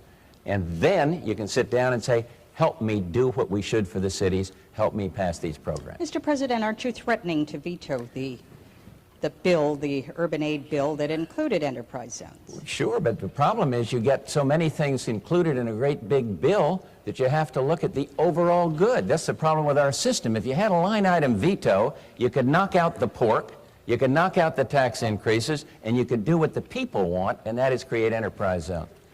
Governor Clinton, you're chomping at the bit. That bill pays for these urban enterprise zones by asking the wealthiest Americans to pay a little more. And that's why he wants to veto it. Just like he vetoed an earlier bill this year. This is not mudslinging, this is fact slinging. A bill earlier this year, this is facts, that would have given investment tax credits and other incentives to reinvest in our cities, in our country, but it asked the wealthiest Americans to pay a little more. Mr. Perot wants to do the same thing. I agree with him. I mean, we agree with that. But let me tell you specifically what my plan does.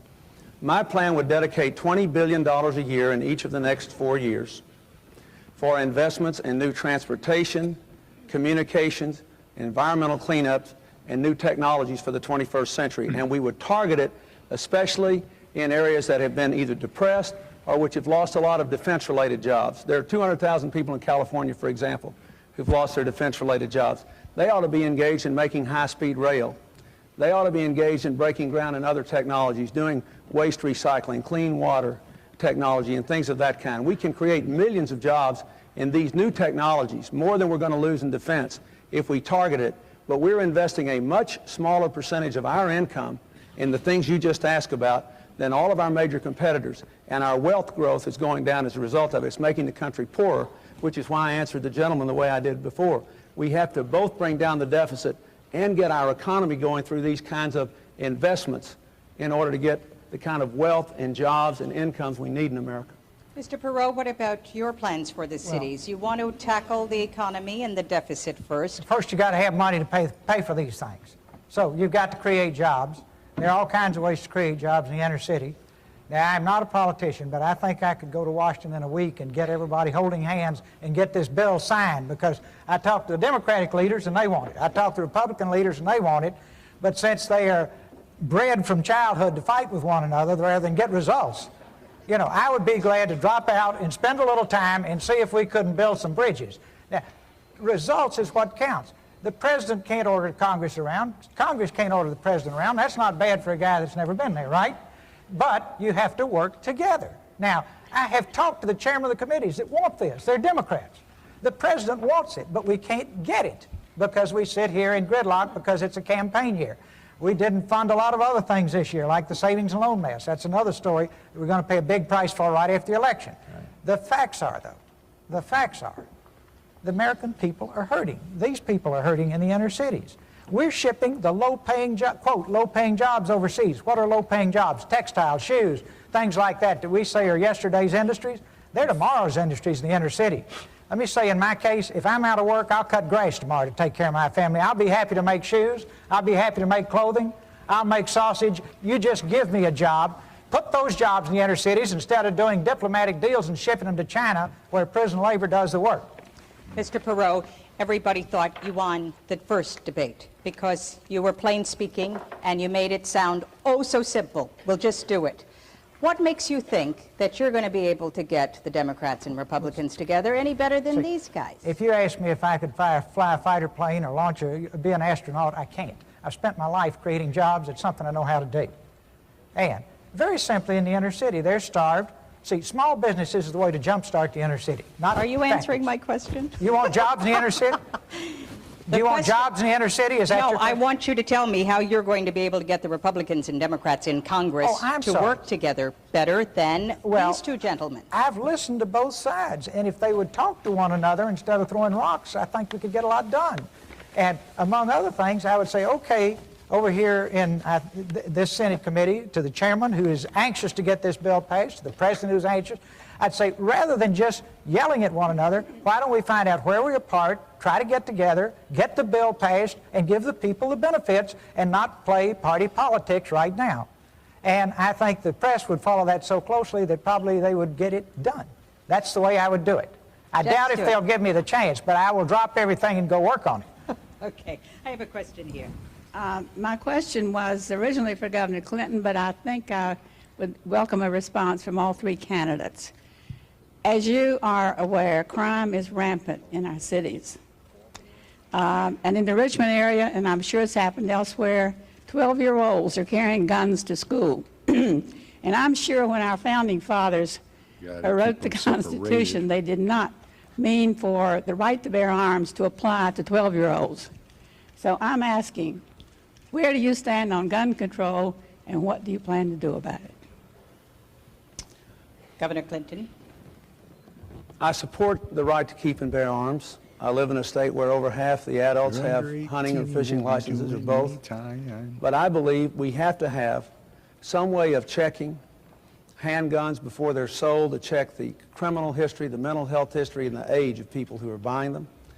Therefore, I support the Brady bill, which would impose a national waiting period unless and until a state did what only Virginia has done now, which is to automate its records. Once you automate your records, then you don't have to have a waiting period, but at least you can check. I also think we should have, frankly, restrictions on assault weapons whose only purpose is to kill. We need to give the police a fighting chance in our urban areas where the gangs are building up. The third thing I would say, it doesn't bear directly on gun control, but it's very important. We need more police on the street. There is a crime bill which would put more police on the street, which was killed for this session by a filibuster in the Senate, mostly by Republican senators. And I think it's a shame it didn't pass. I think it should be made the law, but it had the Brady bill in it, the waiting period. I also believe that we should offer college scholarships to people who will agree to work them off as police officers. And I think as we reduce our military forces, we should let people earn military retirement by coming out and working as police officers. 30 years ago, there were 3 police officers on the street for every crime. Today, there are 3 crimes for every police officer. In the communities which have had real success, putting police officers near schools where kids carry weapons to get the weapons out of the schools, or on the same blocks, you've seen crime go down. In Houston, there's been a 15% drop in the crime rate in the last year because of the work the mayor did there in increasing the police force. So I know it can work. I've seen it happen. Thank you. President Bush? I think you put your finger on a major problem. I talk about strengthening the American family, and it's very hard to strengthen the family if people are scared to walk down to the corner store and, send their kid down to get a loaf of bread. It's very hard. I have been fighting for very strong anti-crime legislation, habeas corpus reform, so you don't have these endless appeals. So when somebody gets sentenced, hey, this is for real. I've been fighting for changes in the exclusionary rules, so if an honest cop stops somebody and makes a technical mistake, the criminal doesn't go away. I'll probably get into a fight in this room with some, but I happen to think that we need stronger death penalties for those that kill police officers. Virginia's on the lead in this, as Governor Clinton properly said, on this identification system for firearms. I am not for national registration of firearms. Some of the states that have the toughest anti-gun laws have the highest levels of crime. I am for the right, as the governor says. I'm a sportsman, and I don't think you ought to eliminate all kinds of weapons. But I was not for the bill that he was talking about because it was not tough enough on the criminal. I'm very pleased that the Fraternal Order of Police in Little Rock, Arkansas endorsed me because I think they see I'm trying to strengthen the anti-crime legislation. We've got more money going out for local police than any previous administration. So we've got to get it under control. And there's one last point I'd make. Drugs. We have got to win our national strategy against drugs, the fight against drugs. And we're making some progress. We're doing a little better on interdiction. We're not doing as well amongst the people that get to be habitual drug users. Had been the good news is, and I think it's true in Richmond, cocaine teenage use is down of cocaine substantially, 60% in the last couple of years. So we're making progress, but until we get that one done, we're not going to solve the neighborhood crime problem. Mr. Perot, there are young black males in America dying at unprecedented rates. Yes, I'm getting that homicide is the leading cause of death among young black males 15 to 24 years of old. What are you going to do to get the guns off the street? On any program, and this includes crime, you'll find we have all kinds of great plans lying around that never get enacted into law and implemented. I don't care what it is. Competitiveness, healthcare, crime, you name it. Brady bill, I agree with that it's a timid step in the right direction, but it won't fix it. So why pass a law that won't fix it? Now, what it really boils down to is, can you live? We have become so preoccupied with the rights of the criminal that we've forgotten the rights of the innocent. And in our country, we have evolved to a point where we've put millions of innocent people in jail because you go to the poor neighborhoods and they put bars on their windows and bars on their doors and put themselves in jail to protect the things that they acquired legitimately. Now, that's where we are.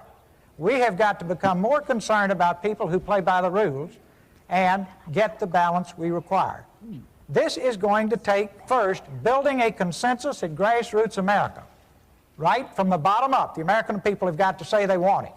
And at that point, we can pick from a variety of plans and develop new plans, and the way you get things done is bury yourselves in the room with one another, put together the best program, take it to the American people, use the electronic town hall, the kind of thing you're doing here tonight, build the consensus, and then do it, and then go on to the next one. But don't just sit here slow dancing for 4 years doing nothing. Thank you. Thank you, Mr. Perot. We have a question up here. Please state your position on term limits, and if you are in favor of them, how will you get them enacted? Any order?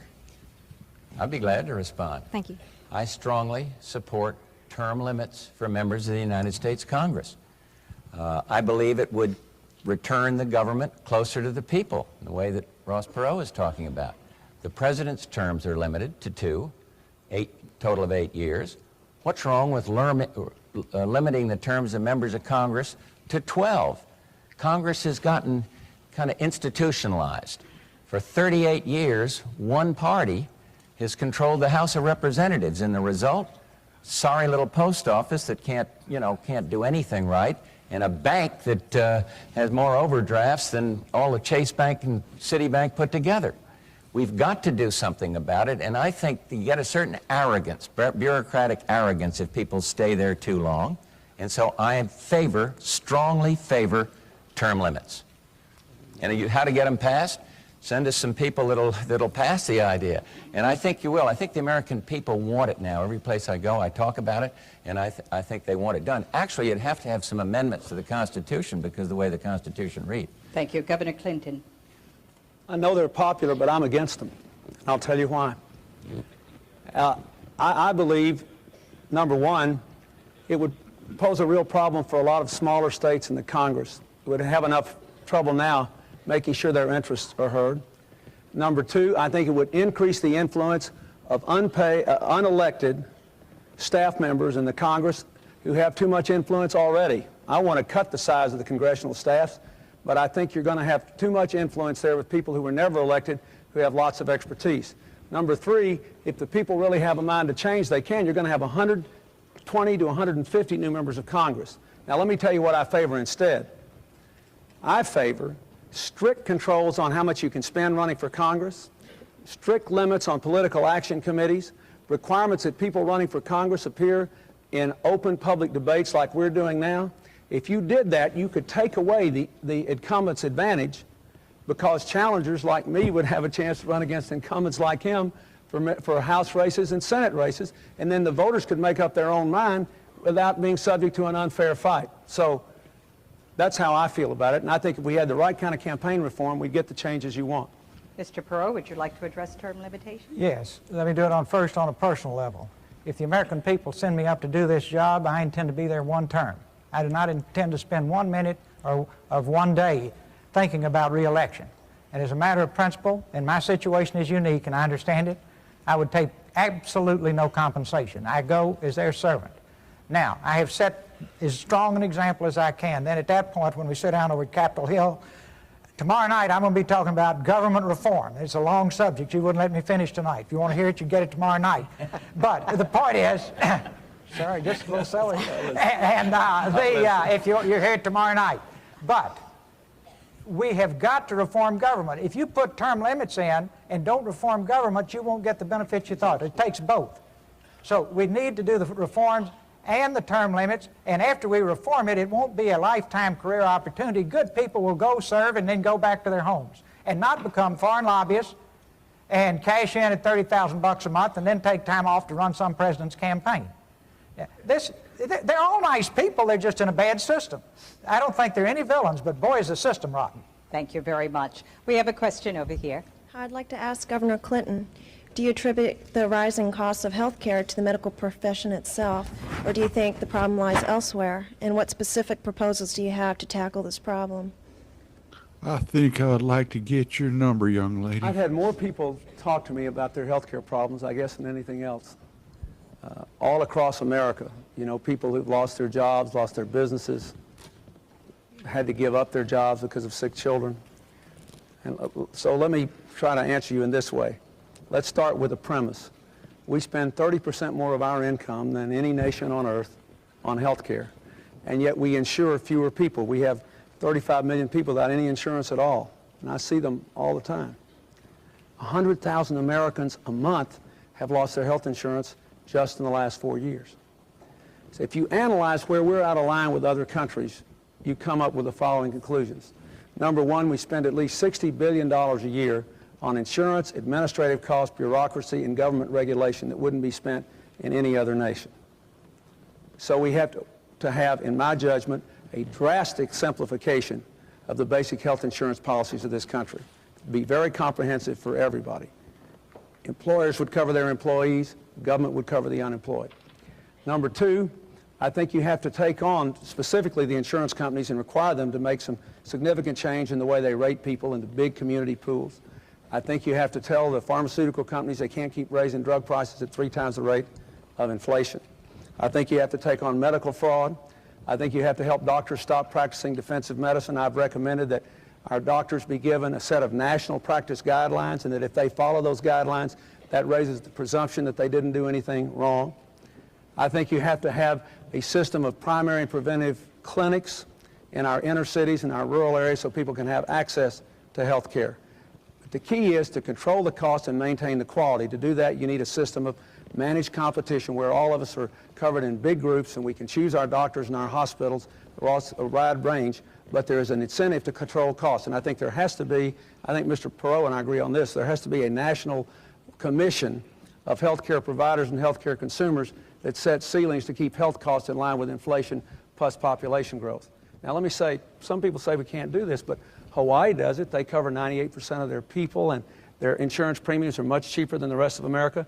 And so does Rochester, New York. They now have a plan to cover everybody, and their premiums are 2/3 the rest of the country. This is very important. It's a big human problem and a devastating economic problem for America, and I'm going to send a plan to do this within the first 100 days of my presidency. It's terribly important. Thank you. Sorry to cut you short, but President Bush, health care reform. I just have to say something. I don't want to stampede. Ross was very articulate across the country. I don't want anybody to stampede to cut the president's salary off altogether. Barbara's sitting over here, and but what I have proposed, 10% cut, downsize the government, and we can get that done. She asked the question, I think, is whether the health care profession was to blame. No. One thing to blame is these malpractice lawsuits. They are breaking the system. It costs $20 to $25 billion a year. And I want to see those outrageous claims capped. Doctors don't dare to deliver babies sometimes because they're afraid that somebody's going to sue them. People don't dare, medical practitioners, to help somebody along the highway. that are hurt because they're afraid that some lawyer is going to come along and get a big lawsuit. So you can't blame the practitioners or the health prof. And my program is this: keep the government as far out of it as possible, make insurance available to the poorest of the poor through vouchers, next range in the income bracket through tax credits, and get on about the business of pooling insurance.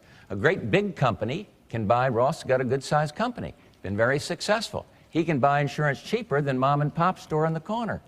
But if those mom and pop stores all get together and pool, they too can bring the cost of insurance down. So I want to keep the quality of health care. That means keep government out of it. I want to do better. I don't like this idea of these boards. It all sounds to me like you're going to have some government setting price. I want competition, and I want to pool the insurance and take care of it that way. And here's the other point. I think medical care should go with the person. If you leave a business, I think your insurance should go with you to some other business. You shouldn't be worrying if you get a new job as to whether that's going to, and part of our plan is to make it what they call portable, big word, but that means if you're working for the Jones Company, you go to the Smith Company, your insurance goes with you. I think it's a good program. I'm really excited about getting it done, too. Mr. Perot. We have the most expensive health care system in the world. 12% of our gross national product goes to health care. Our industrial competitors who are beating us in competition spend less and have better health care. Japan spends a little over 6% of its gross national product. Germany spends 8%. It's fascinating. You brought a front row box seat and you're not happy with your health care. And you're saying tonight we've got bad health care but very expensive health care. Folks, here's why. Go home and look in the mirror. You own this country, but you have no voice in it the way it's organized now. And if you want to have a high-risk experience comparable to bungee jumping, go into Congress sometime when they're working on this kind of legislation, when the lobbyists are running up and down the halls. Wear your safety-toe shoes when you go. And as a private citizen, believe me, you are looked on as a major nuisance. The facts are you now have a government that comes at you. You're supposed to have a government that comes from you. Now, there are all kinds of good ideas, brilliant ideas, terrific ideas on health care. None of them ever get implemented because, let me give you an example. Senator runs every 6 years. He's got to raise $20,000 a week to have enough money to run. Who's he going to listen to, us or the folks running up and down the aisles with money, the lobbyists, the PAC money? He listens to them. Who do they represent? Health care industry, not us. Now, you've got to have a government that comes from you again. You've got to reassert your ownership in this country, and you've got to completely reform our government. And at that point, they'll just be like apples falling out of a tree. The programs will be good because the elected officials will be listening to you. I said the other night I was all ears, and I would listen to any good idea. I think we ought to do plastic surgery on a lot of these guys so that they're all ears too and listen to you. Then you get what you want, and shouldn't you? You paid for it. Why shouldn't you get what you want as opposed to what some lobbyist cuts a deal, writes the little piece in the law, and it goes through. That's the way the game's played now. Till you change it, you're going to be unhappy. Thank you. Governor Clinton, you wanted one brief point in there. One brief point. We have elections so people can make decisions about this. The point I want to make to you is bipartisan commission reviewed my plan and the Bush plan and concluded there were many Republicans as Democratic health care experts on it. They concluded that my plan would cover everybody and his would leave 27 million behind by the year 2000. And that my plan in the next 12 years would save $2.2 trillion in public and private money to reinvest in this economy. And the average family would save $1,200 a year under the plan that I offered without any erosion in the quality of health care. So I ask you to look at that. Sounds so familiar, and you have to vote for somebody with the plan. That's what you have elections for. If people say, well, he got elected to do this, then the Congress says, okay, I'm going to do it. That's what the election was about. Brief, Governor Clinton. Thank you. We have a question right here. Yes. How has the national debt personally affected each of your lives? And if it hasn't, how can you honestly find a cure for the economic problems of the common people if you have no experience in what's ailing them? May I answer? Well, Mr. Who do you want to start yes, with? Of course. Go right ahead. Go right ahead. For each of you. Yes. So it caused me to disrupt my private life and my business to get involved in this activity. That's how much I care about it. And believe me, if you knew my family and if you knew the private life I have, you would agree in a minute that that's a whole lot more fun than getting involved in politics. But I have lived the American dream. I came from a very modest background. Nobody's been luckier than I've been. All the way across the spectrum, and the greatest riches of all are my wife and children. It's true of any family. But I want all the children, I want these young people up here to be able to start with nothing but an idea like I did and build a business. But they've got to have a strong basic economy. And if you're in debt, it's like having a ball and chain around you. I just figure, as lucky as I've been, I owe it to them. And I owe it to the future generations. And on a very personal basis, I owe it to my children and grandchildren. Thank you, Mr. Perot. Well, I think the national debt affects everybody. Obviously, it has a lot to do with interest rates. It has. She's saying you personally. On a personal basis, how has it affected you? Has it affected you personally? Well, I'm sure it has. I love my grandchildren. I want to think that think that they're going to be able to afford an education. I think that that's an important part of being a parent. Maybe I won't get it wrong. Are you suggesting that if somebody has means, that the national debt doesn't affect them? What I'm saying I'm not sure I get it. Help me with the question, and I'll try to answer it. I've had friends that have been laid off from jobs. Yeah. I know people who cannot afford to pay the mortgage on their homes, their car payment.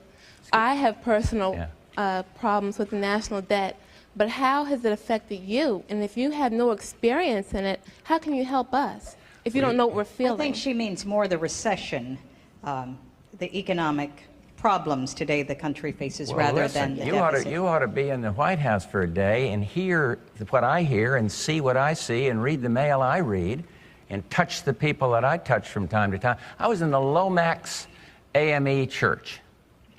It's a black church just outside of Washington, D.C. And I read in the bulletin about teenage pregnancies, about the difficulty that families are having to make ends meet. I talk to parents. I mean, you got to care. Everybody cares if people aren't doing well. But I don't think it's fair to say you haven't had cancer, therefore you don't know what it's like. I don't think it's fair to say, whatever it is, that if you haven't been hit by it personally, but everybody's affected by the debt because of the tremendous interest that goes into paying on that debt. Everything's more expensive. Everything comes out of your pocket and my pocket. So it's that. But I think in terms of the recession, of course you feel it when you're president of the United States. And that's why I'm trying to do something about it by stimulating the export, investing more, better education systems. Thank you. I'm glad to clarify. Tell me how it's affected you again. Um, You know people who've lost their jobs yeah. and lost their homes? Uh-huh. Well, I've been governor of a small state for 12 years. I'll tell you how it's affected me. Every year, Congress and the President sign laws that make us do more things, it gives us less money to do it with. I see people in my state, middle-class people, their taxes have gone up in Washington and their services have gone down, while the wealthy have gotten tax cuts. I have seen what's happened in this last 4 years when, in my state, when people lose their jobs, there's a good chance I'll know them by their names. When a factory closes, I know the people who ran it. When the businesses go bankrupt, I know them. And I've been out here for 13 months, meeting in meetings just like this ever since October, with people like you all over America, people that have lost their jobs, lost their livelihood, lost their health insurance. What I want you to understand is the national debt is not the only cause of that. It is because America has not invested in its people.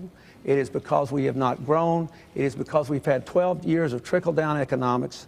We've gone from 1st to 12th in the world in wages. We've had 4 years where we produced no private sector jobs. Most people are working harder for less money than they were making 10 years ago. It is because we are in the grip of a failed economic theory. And this decision you're about to make better be about what kind of economic theory you want. Not just people saying, I'm going to go fix it, but what are we going to do? What I think we have to do is invest in American jobs, American education, control American health care costs, and bring the American people together again. Thank you, Governor Clinton.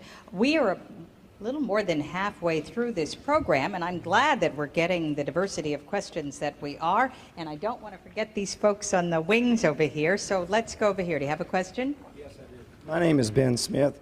I work in the financial field counseling retirees, and I'm personally concerned about 3 major areas.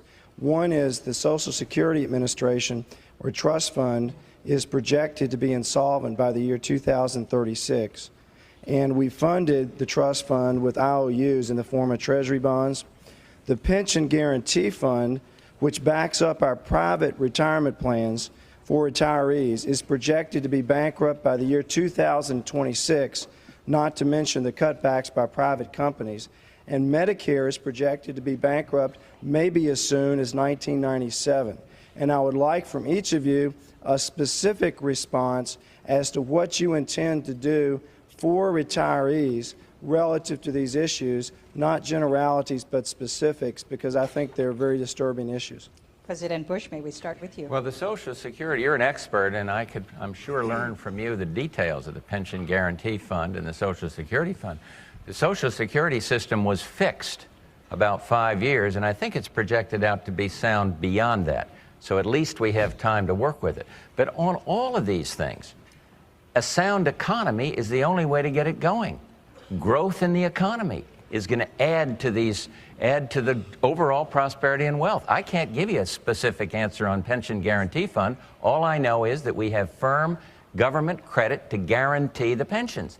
And that is very important. But it's the full faith and credit of the United States in spite of our difficulties is still pretty good. It's still the most respected credit. So I would simply say, as these dates get close, you're going to have to reorganize and refix, as we did with the Social Security Fund. And I think that's the only answer. But the more immediate answer is to do what this lady was suggesting we do, and that is to get this deficit down and get on without adding to the woes and then restructure. One thing I've called for that has been stymied, and I'll keep on working for it, is a whole financial reform legislation. It is absolutely essential in terms of bringing our banking system and credit system into the new age instead of having it living back in the dark ages. And it's a big fight. And I don't want to give my friend Ross another shot at me here, but I am fighting with the Congress to get this through. And you can't just go up and say, I'm going to fix it. You got some pretty strong-willed guys up there that argue with you. But that's what the election's about. I agree with the governor. That's what the election is about. And sound fiscal policy is the best answer, I think, to all the three problems you mentioned. Thank you. Mr. Perot? Just on the broad issue here, when you're trying to solve a problem, you get the best plans. You have a raging debate about those plans. Then, out of that debate with leadership comes consensus. Then, if the plans are huge and complex like health care, I would urge you to implement pilot programs. Like the old carpenter says, measure twice, cut once. You know, let's make sure this thing's as good as we all think it is at the end of the meeting. Then finally, our government passes laws and freezes the plan in concrete. Anybody that's ever built a successful business will tell you, you optimize, optimize, optimize after you put something into effect. The reason Medicare and Medicaid are a mess is we froze them. Everybody knows how to fix them. There are people all over the federal government, if they could just touch it with a screwdriver, could fix it. Now back over here. See, we've got a $4 trillion debt, and only in America would you have $2.8 trillion of it, or 70% of it, financed 5 years or less. Now, that's another thing for you to think about when you go home tonight. You don't finance long-term debt with short-term money. Why did our government do it? To get the interest rates down. A 1% increase in interest rates in that $2.8 trillion is $28 billion a year. Now, when you look at what Germany pays for money and what we don't pay for money, you realize there's quite a spread, right? And you realize this is a temporary thing, and there's going to be another sucking sound that runs our deficit through the roof. You know, and everybody's ducking it, so I'm going to say it, that we are not letting that surplus stay in the bank. We are not investing that surplus like a pension fund. We are spending that surplus to make the deficit look smaller to you than it really is. Now, that puts you in jail in corporate America if you kept books that way, but in government, it's just kind of the way things are. That's because it comes at you, not from you. Now then, that money needs to be, they don't even pay interest on it. They just write a note for the interest. Mr. Perot, can you wrap it up? But the point, see, do you want to fix the problem or soundbite it? I understand the importance of time, but see, here's how we get to this mess we're in. This is just one of 1,000. Fair. Now then, to nail it, there's one way out. A growing, expanding job base. A growing, expanding job base to generate the funds and the tax revenues to pay off the mess and rebuild America. We got a double hit. If we're $4 trillion down, we should have everything perfect, but we don't. We got to pay it off and build money to renew it, spend money to renew it, and that's going to take a growing, expanding job base. That is priority one in this country. Put everybody that's breathing to work. And I'd love to be out of workers and have to import them like some of our international Mr. Perot, competitors. I'm sorry, I'm going Sorry. And I don't want to soundbite you, but we are trying to be fair to everyone. No, absolutely, I apologize. All right. Governor Clinton. I think I remember the question.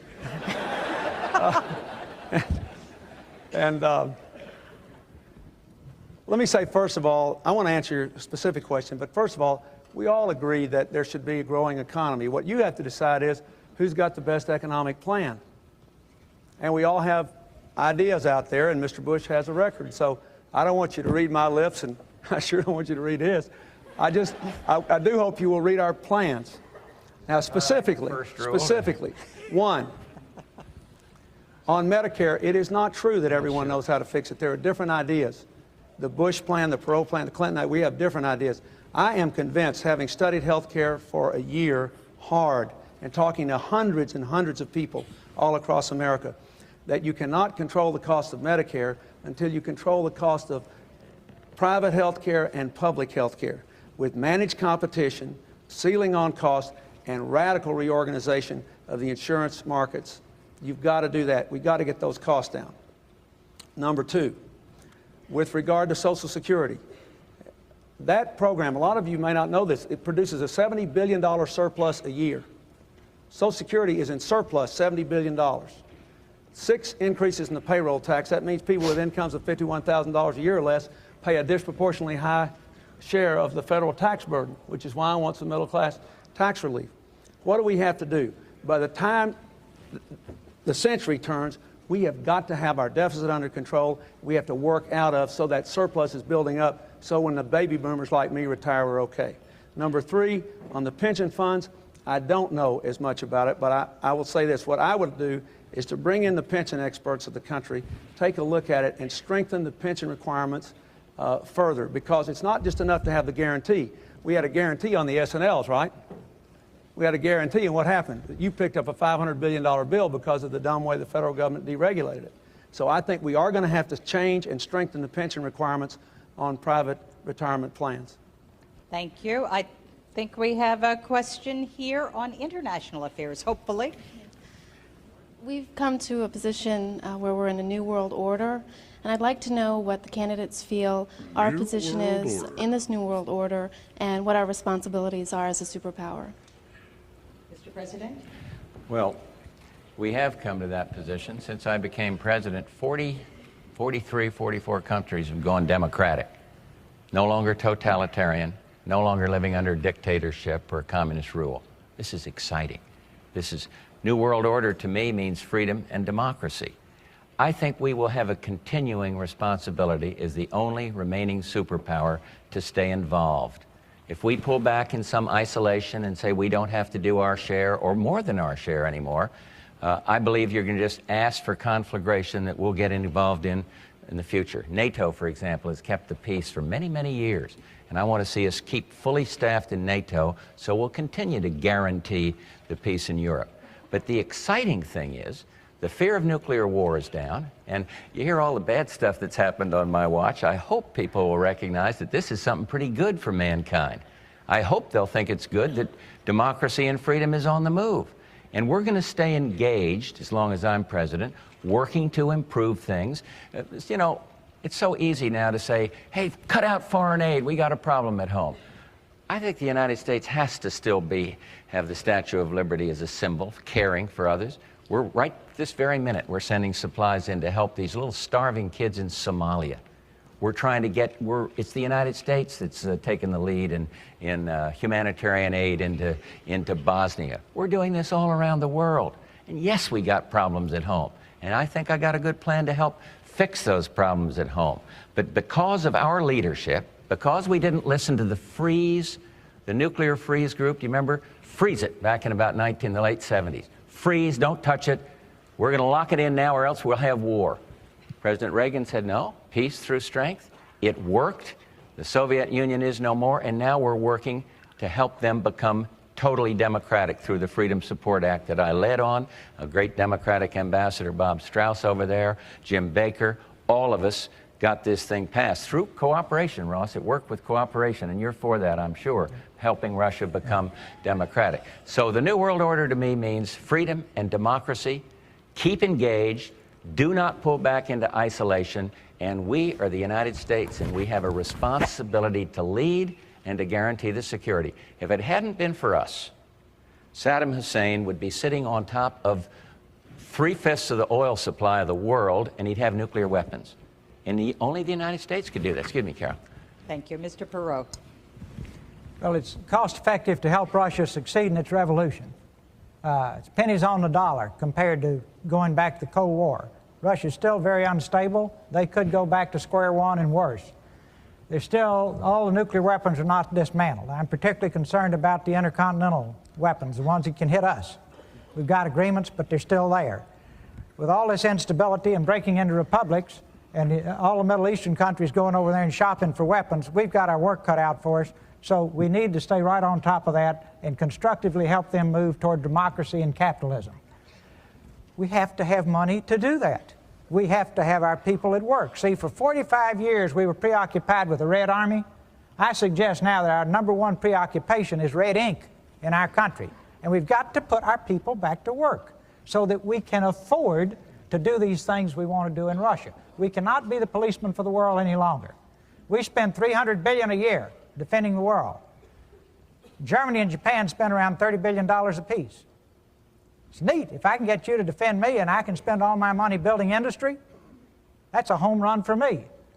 Coming out of World War II, it made sense. Now, the other superpowers need to do their part. I'll close on this point. You can't be a superpower unless you're an economic superpower. If we're not an economic superpower, we're a used to be, and we will no longer be a force for good throughout the world. And if nothing else gets you excited about rebuilding our industrial base, maybe that will, because it's job one is to put our people back to work. Governor Clinton, the president mentioned Saddam Hussein. Your vice president and you have had some words about the president and Saddam Hussein. Would you care to comment? I'd rather answer her question first, Okay. and I'll be glad to. Because the question you ask is important.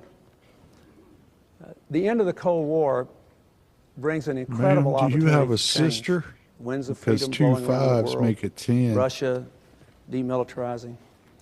And it also requires us to maintain some continuity, some bipartisan American commitment to certain principles. And I would just say there are 3 things that I would like to say. Number one, we do have to maintain the world's strongest defense. We may differ about what the elements of that are. I think the defense needs to be with fewer people in permanent armed services, but with greater mobility on the land, in the air, and on the sea, with a real dedication to continuing development of high technology weaponry and well-trained people. I think we're going to have to work to stop the proliferation of weapons of mass destruction. We've got to keep going until all those nuclear weapons in Russia are gone and the other republics. Number 2, if you don't rebuild the economic strength of this country at home, we won't be a superpower. We can't have any more instances like what happened when Mr. Bush went to Japan and the Japanese Prime Minister said he felt sympathy for our country. We have to be the strongest economic power in the world. That's what got me into this race, so we could rebuild the American economy. And number 3, we need to be a force for freedom and democracy, and we need to use our unique position to support freedom, whether it's in Haiti or in China or in any other place. Wherever the seeds of freedom are sprouting, we can't impose it, but we need to nourish it. And that's the kind of thing that I would do as president, follow those 3 commitments into the future. Okay, we have a question up there. Yes, we've talked a lot tonight about creating jobs, but we have an awful lot of high school graduates who don't know how to read a ruler, who cannot fill out an application for a job. How can we create high-paying jobs with the education system we have? And what would you do to change it? Thank you. Who would like to begin? The education president? Go ahead. Yeah. Go ahead. I'd be delighted to, because you can't do it the old way. You can't do it with the school bureaucracy controlling everything. And that's why we have a new program that I hope people have heard about. It's being worked now in 1,700 communities. Bypass Congress on this one, Ross. 1,700 communities across the country. It's called America 2000. And it literally says to the communities, reinvent the schools. Not just the bricks and mortar, but the curriculum and everything else. Think anew. We have a concept called the New American School Corporation, where we're doing exactly that. And so I believe that we got to get the power in the hands of the teachers, not the teachers' union. What's happening up there? And so our America 2000 program also says this. It says, let's give parents the choice of a public, private, or public school.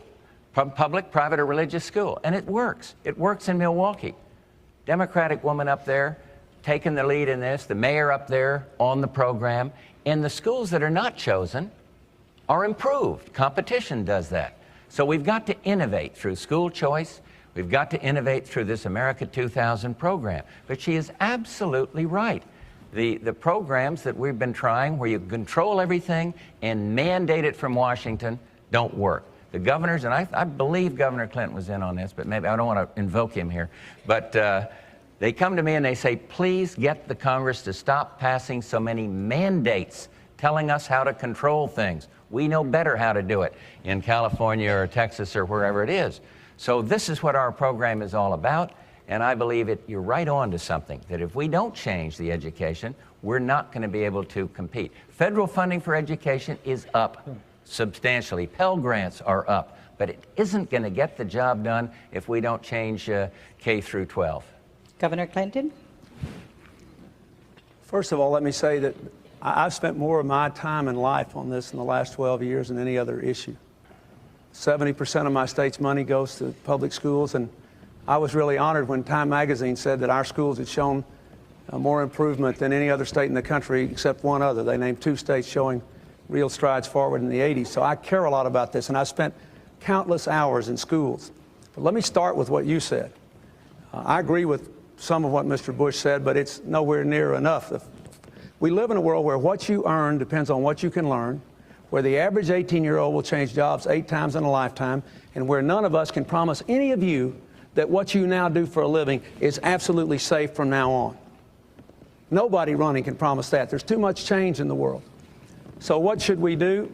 Let me reel some things off real quick, because you said you wanted specifics. Number one, under my program, we would provide matching funds to states to teach everybody with a job to read in the next 5 years and give everybody with a job the chance to get a high school diploma in big places on the job.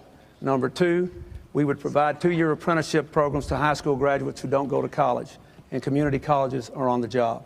Number three, we'd open the doors to college education to high school graduates without regard to income. They could borrow the money and pay it back as a percentage of their income or with a couple of years of service to our nation here at home. Number four, we would fully fund the Head Start program to get little kids off to a good start. And 5, I would have an aggressive program of school reform. More choices, I favor public schools or these new charter schools. We can talk about that if you want. I don't think we should spend tax money on private schools, but I favor public school choice, and I favor radical decentralization and giving more power to better trained principals and teachers with parent councils to control their schools. Those things would revolutionize American education and take us to the top economically. Thank you, Governor Clinton. The question is, what is it going to cost? What is it going to cost? In 6 years, I budget all this in my budget. In 6 years, the college program would cost $8 billion over and above what the present student loan program costs. You pay $3 billion for busted loans because we don't have an automatic recovery system, and $1 billion in bank fees. So the net cost would be $8 billion 6 years from now in a $1 trillion+ budget, not very much. The other stuff, all the other stuff I mentioned, costs much less than that. The Head Start program full funding would cost about $5 billion more. And it's all covered in my budget from the plans that I've laid out, from raising taxes on families with incomes above $200,000 and asking foreign corporations to pay the same tax that American corporations do on the same income, from $140 billion in budget cuts, including what I think are very prudent cuts in the defense budget. It's all covered. Mr. Perot, you on education, please. Yes, I've got scars to show for being around education reform. And the first word you need to say in every city and state, and just draw a line in the sand, is public schools exist for the benefit of the children. You're going to see a lot of people fall over. Because anytime you're spending $199 billion a year, somebody's getting it. And the children get lost in the process. So that's step one. Keep in mind, in 1960, when our schools were the envy of the world, we were spending $16 billion on them. Now we spend more than any other nation in the world, $199 billion a year, and rank at the bottom of the industrialized world in terms of education achievement. one more time you brought a front row box seat and got a third-rate performance. It's a government that's not serving you. By and large, it should be local. The more local, the better. Interesting phenomenon. Small towns have good schools, big cities have terrible schools. The best people in a small town will serve on the school board. You get into big cities, it's political patronage, stepping stones. You get the job, give your relatives the janitor's jobs at $57,000 a year, more than the teachers make, and with luck they clean the cafeteria once a week. Now, you're paying for that. Those schools belong to you. And we put up with that. And as long as you put up with that, that's what you're going to get. And these folks are just dividing up $199 billion and the children get lost. If I could wish for one thing for great public schools, it'd be a strong family unit in every home.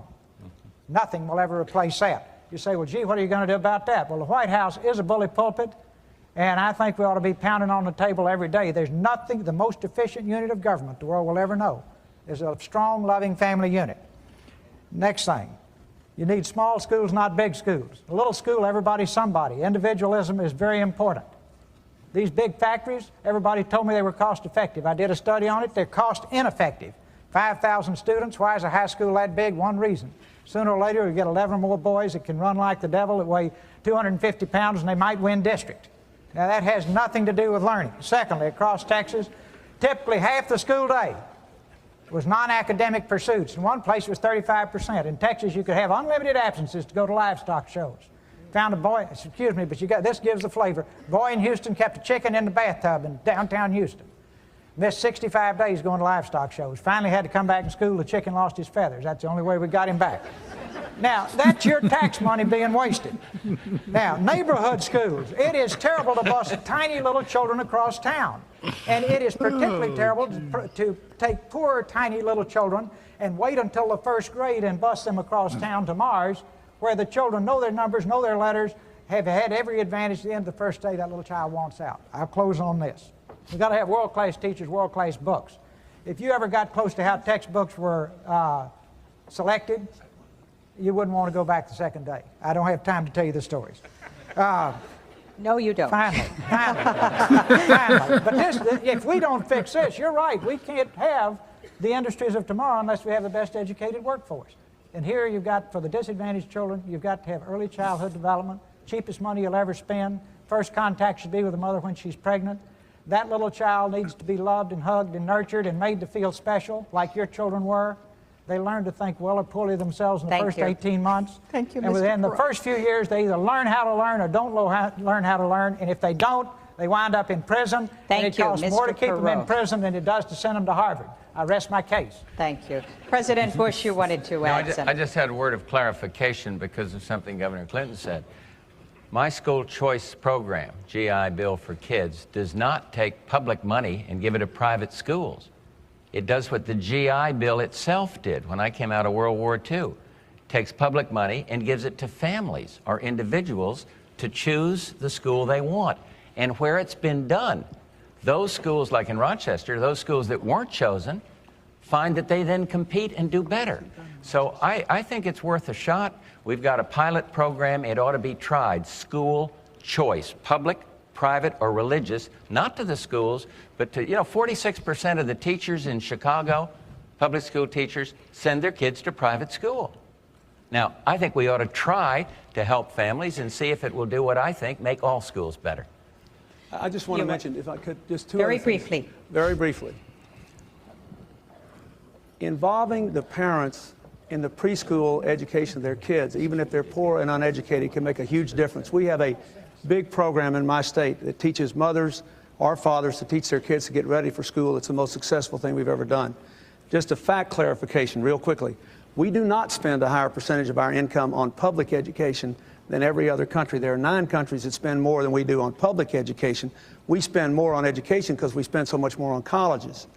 But if you look at public education alone and you take into account the fact that we have more racial diversity and more poverty, it makes a big difference. There are great public schools where there's public school choice, accountability, and brilliant principals. I'll just mention one, the Beasley Academic Center in Chicago. I commend it to anybody. It's as good as any private school in the country. We have very little time left, and it occurs to me that we have talked all this time, and there has not been one question about some of the racial tensions and ethnic tensions in America. Is there anyone in this audience that would like to pose a question to the candidates on this? Can't we all just get along? Yes.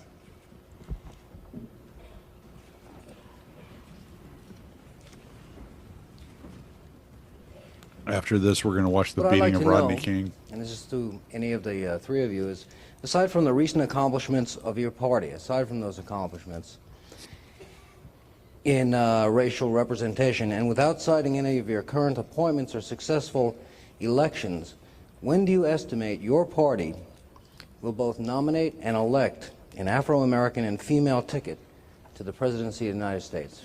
Governor Clinton, why don't you answer that first? Well, I don't have any idea, but I hope it will happen sometime in my lifetime. I do too.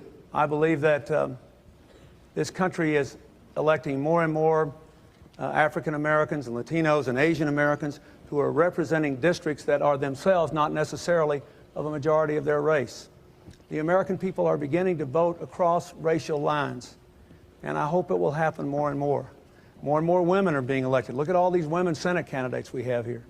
And, you know, according to my mother, my wife, and my daughter, this world would be a lot better place if women were running it. Look at all these women. I do think there are special experiences and judgments and backgrounds and understandings that women bring to this process, by the way. This lady said here, how have you been affected by the economy? I mean, women know what it's like to be paid an unequal amount for equal work. They know what it's like not to have flexible working hours. They know what it's like not to have family leave or child care. So I think it would be a good thing for America if it happened, and I think it will happen in my lifetime. Okay, I'm sorry, we have just a little bit time left. Let's try to get responses from each of them. President Bush or I think Mr. if Barbara Barrow? Bush were running this year, she'd be elected. But she's too late.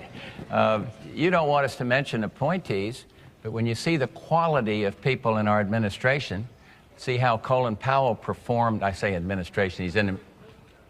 You weren't impressed with the fact that he... Excuse me, I'm extremely impressed. Yeah, but wouldn't that suggest to the American people then, here's a quality person, if he decided that he could automatically get the nomination of either party? Your or, guess?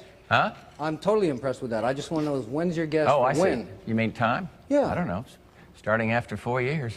No, I think you'll see more. I think you'll see more minority candidates and women candidates coming forward. This is supposed to be the women's year of the women in the Senate. Let's see how they do. I hope Mr. Perot, I don't want to cut you off anymore, but we only have a minute left. I have a fearless forecast. Unless he just won't do it, Colin Powell will be on somebody's ticket 4 years from now. Right? Right?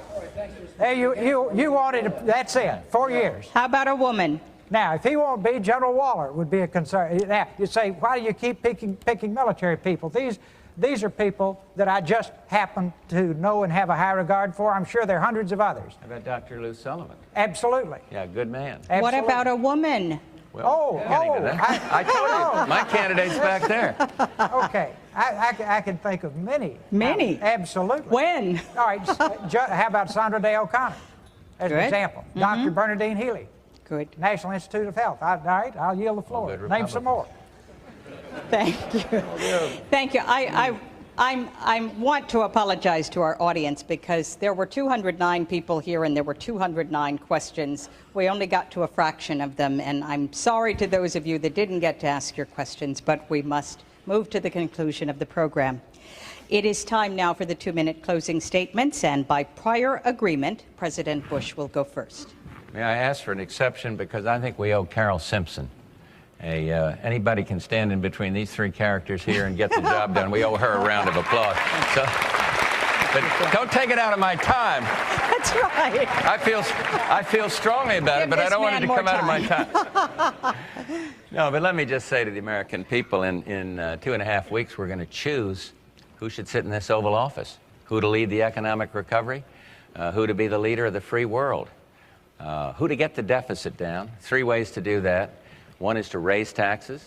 One is to reduce spending, controlling that mandatory spending. Another one is to invest and save and to stimulate growth. I do not want to raise taxes. I differ with the two here on that. I'm just not going to do that. I do believe that we need to control mandatory spending. I think we need to invest and save more. I believe that we need to educate better and retrain better. I believe that we need to export more, so I'll keep working for export agreements where we can sell more abroad. And I believe that we must strengthen the family. We've got to strengthen the family. Now let me pose this question to America. If in the next 5 minutes a television announcer came on and said, there is a major international crisis, there is a major threat to the world, or in this country, a major threat. My question is, who, if you were appointed to name one of the three of us, who would you choose? Who has the perseverance, the character, the integrity, the maturity to get the job done? I hope I'm that person. Thank you very, very much. Thank you, Mr. President. And now a closing statement from Mr. Perot. If the American people want to do it and not talk about it, then they ought to, I'm one person they ought to consider. If they just want to keep slow dancing and talk about it and not do it, I'm not your man. I am results-oriented. I am action-oriented. I've built my businesses getting things done in 3 months that my competitors took 18 months to do. Everybody says you can't do that with Congress. Sure, you can do that with Congress. Congress they're all good people. They're all patriots, but you got to link arms and work with them. Sure, you'll have arguments. Sure, you'll have fights. We have them all day, every day, but we get the job done. Now, I have to come back in my close to one thing, because I am passionate about education. I was talking about early childhood education for disadvantaged little children. And let me tell you one specific pilot program where children who don't have a chance go to this program when they're 3. Now we're going back to when the mother is pregnant, and they'll start right after they're born. But starting when they're 3 and going to this school until they're 9, and then going into the public school in the 4th grade, 90% are on the honor roll. Now, that will change America. Those children will all go to college. They will live the American dream. And I beg the American people, anytime they think about reforming education, to take this piece of society that doesn't have a chance and take these little pieces of clay that can be shaped and molded and give them the same love and nurture and affection and support you give your children, and teach them that they're unique and that they're precious and there's only one person in the world like them. And you will see this nation bloom. That's quite smart. And we will have so many people who are qualified for the top job that it will be terrific. Now, finally, if you can't pay the bills, you're dead in the water. And we have got to put our nation back to work. Now, if you don't want to really do that, I'm not your man. I'd go crazy sitting up there, slow dancing that one. In other words, unless we're going to do it, then pick somebody who likes to talk about it. Now, just remember, when you think about me, I didn't create this mess. I've been paying taxes just like you. And Lord knows I've paid my share. Over $1 billion in taxes. And for a guy that started out with everything he owned in the trunk of his car, that ain't bad. Once again. But it's in your hands. I wish you well. I'll see you tomorrow night on NBC, 10:30 to 11 Eastern. And finally, last but not least, Governor Clinton. Thank you, Carol, and thank you, ladies and gentlemen. Since I suggested this format, I hope it's been good for all of you. I really tried to be faithful to your request that we answer the questions specifically and pointedly. I thought I owed that to you, and I respect you for being here and for the impact you've had on making this a more positive experience. These problems are not easy. They're not going to be solved overnight, but I want you to think about just 2 or 3 things.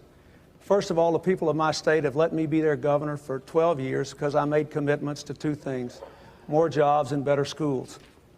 Our schools are now better. Our children get off to a better start from preschool programs and smaller classes in the early grades, and we have one of the most aggressive adult education programs in the country. We talked about that. This year, my state ranks 1st in the country in job growth, 4th in manufacturing job growth, 4th in income growth, 4th in the decline of poverty. I'm proud of that. It happened because I could work with people, Republicans and Democrats. That's why we've had 24 retired generals and admirals, hundreds of business people, many of them Republican, support this campaign. You have to decide whether you want to change or not. We do not need 4 more years of an economic theory that doesn't work. We've had 12 years of trickle-down economics. It's time to put the American people first, to invest and grow this economy.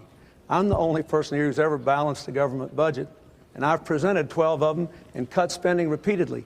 But you cannot just get there by balancing the budget. We've got to grow the economy by putting people first, real people like you. I got into this race because I did not want my child to grow up to be part of the first generation of Americans to do worse than her parents. We're better than that. We can do better than that. I want to make America as great as it can be, and I ask for your help in doing it.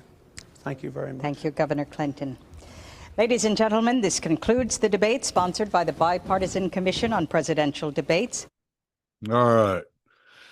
So that is the second. We'll pick up on the third presidential debate from 1992 next week. I'm having fun with this. It's a nice little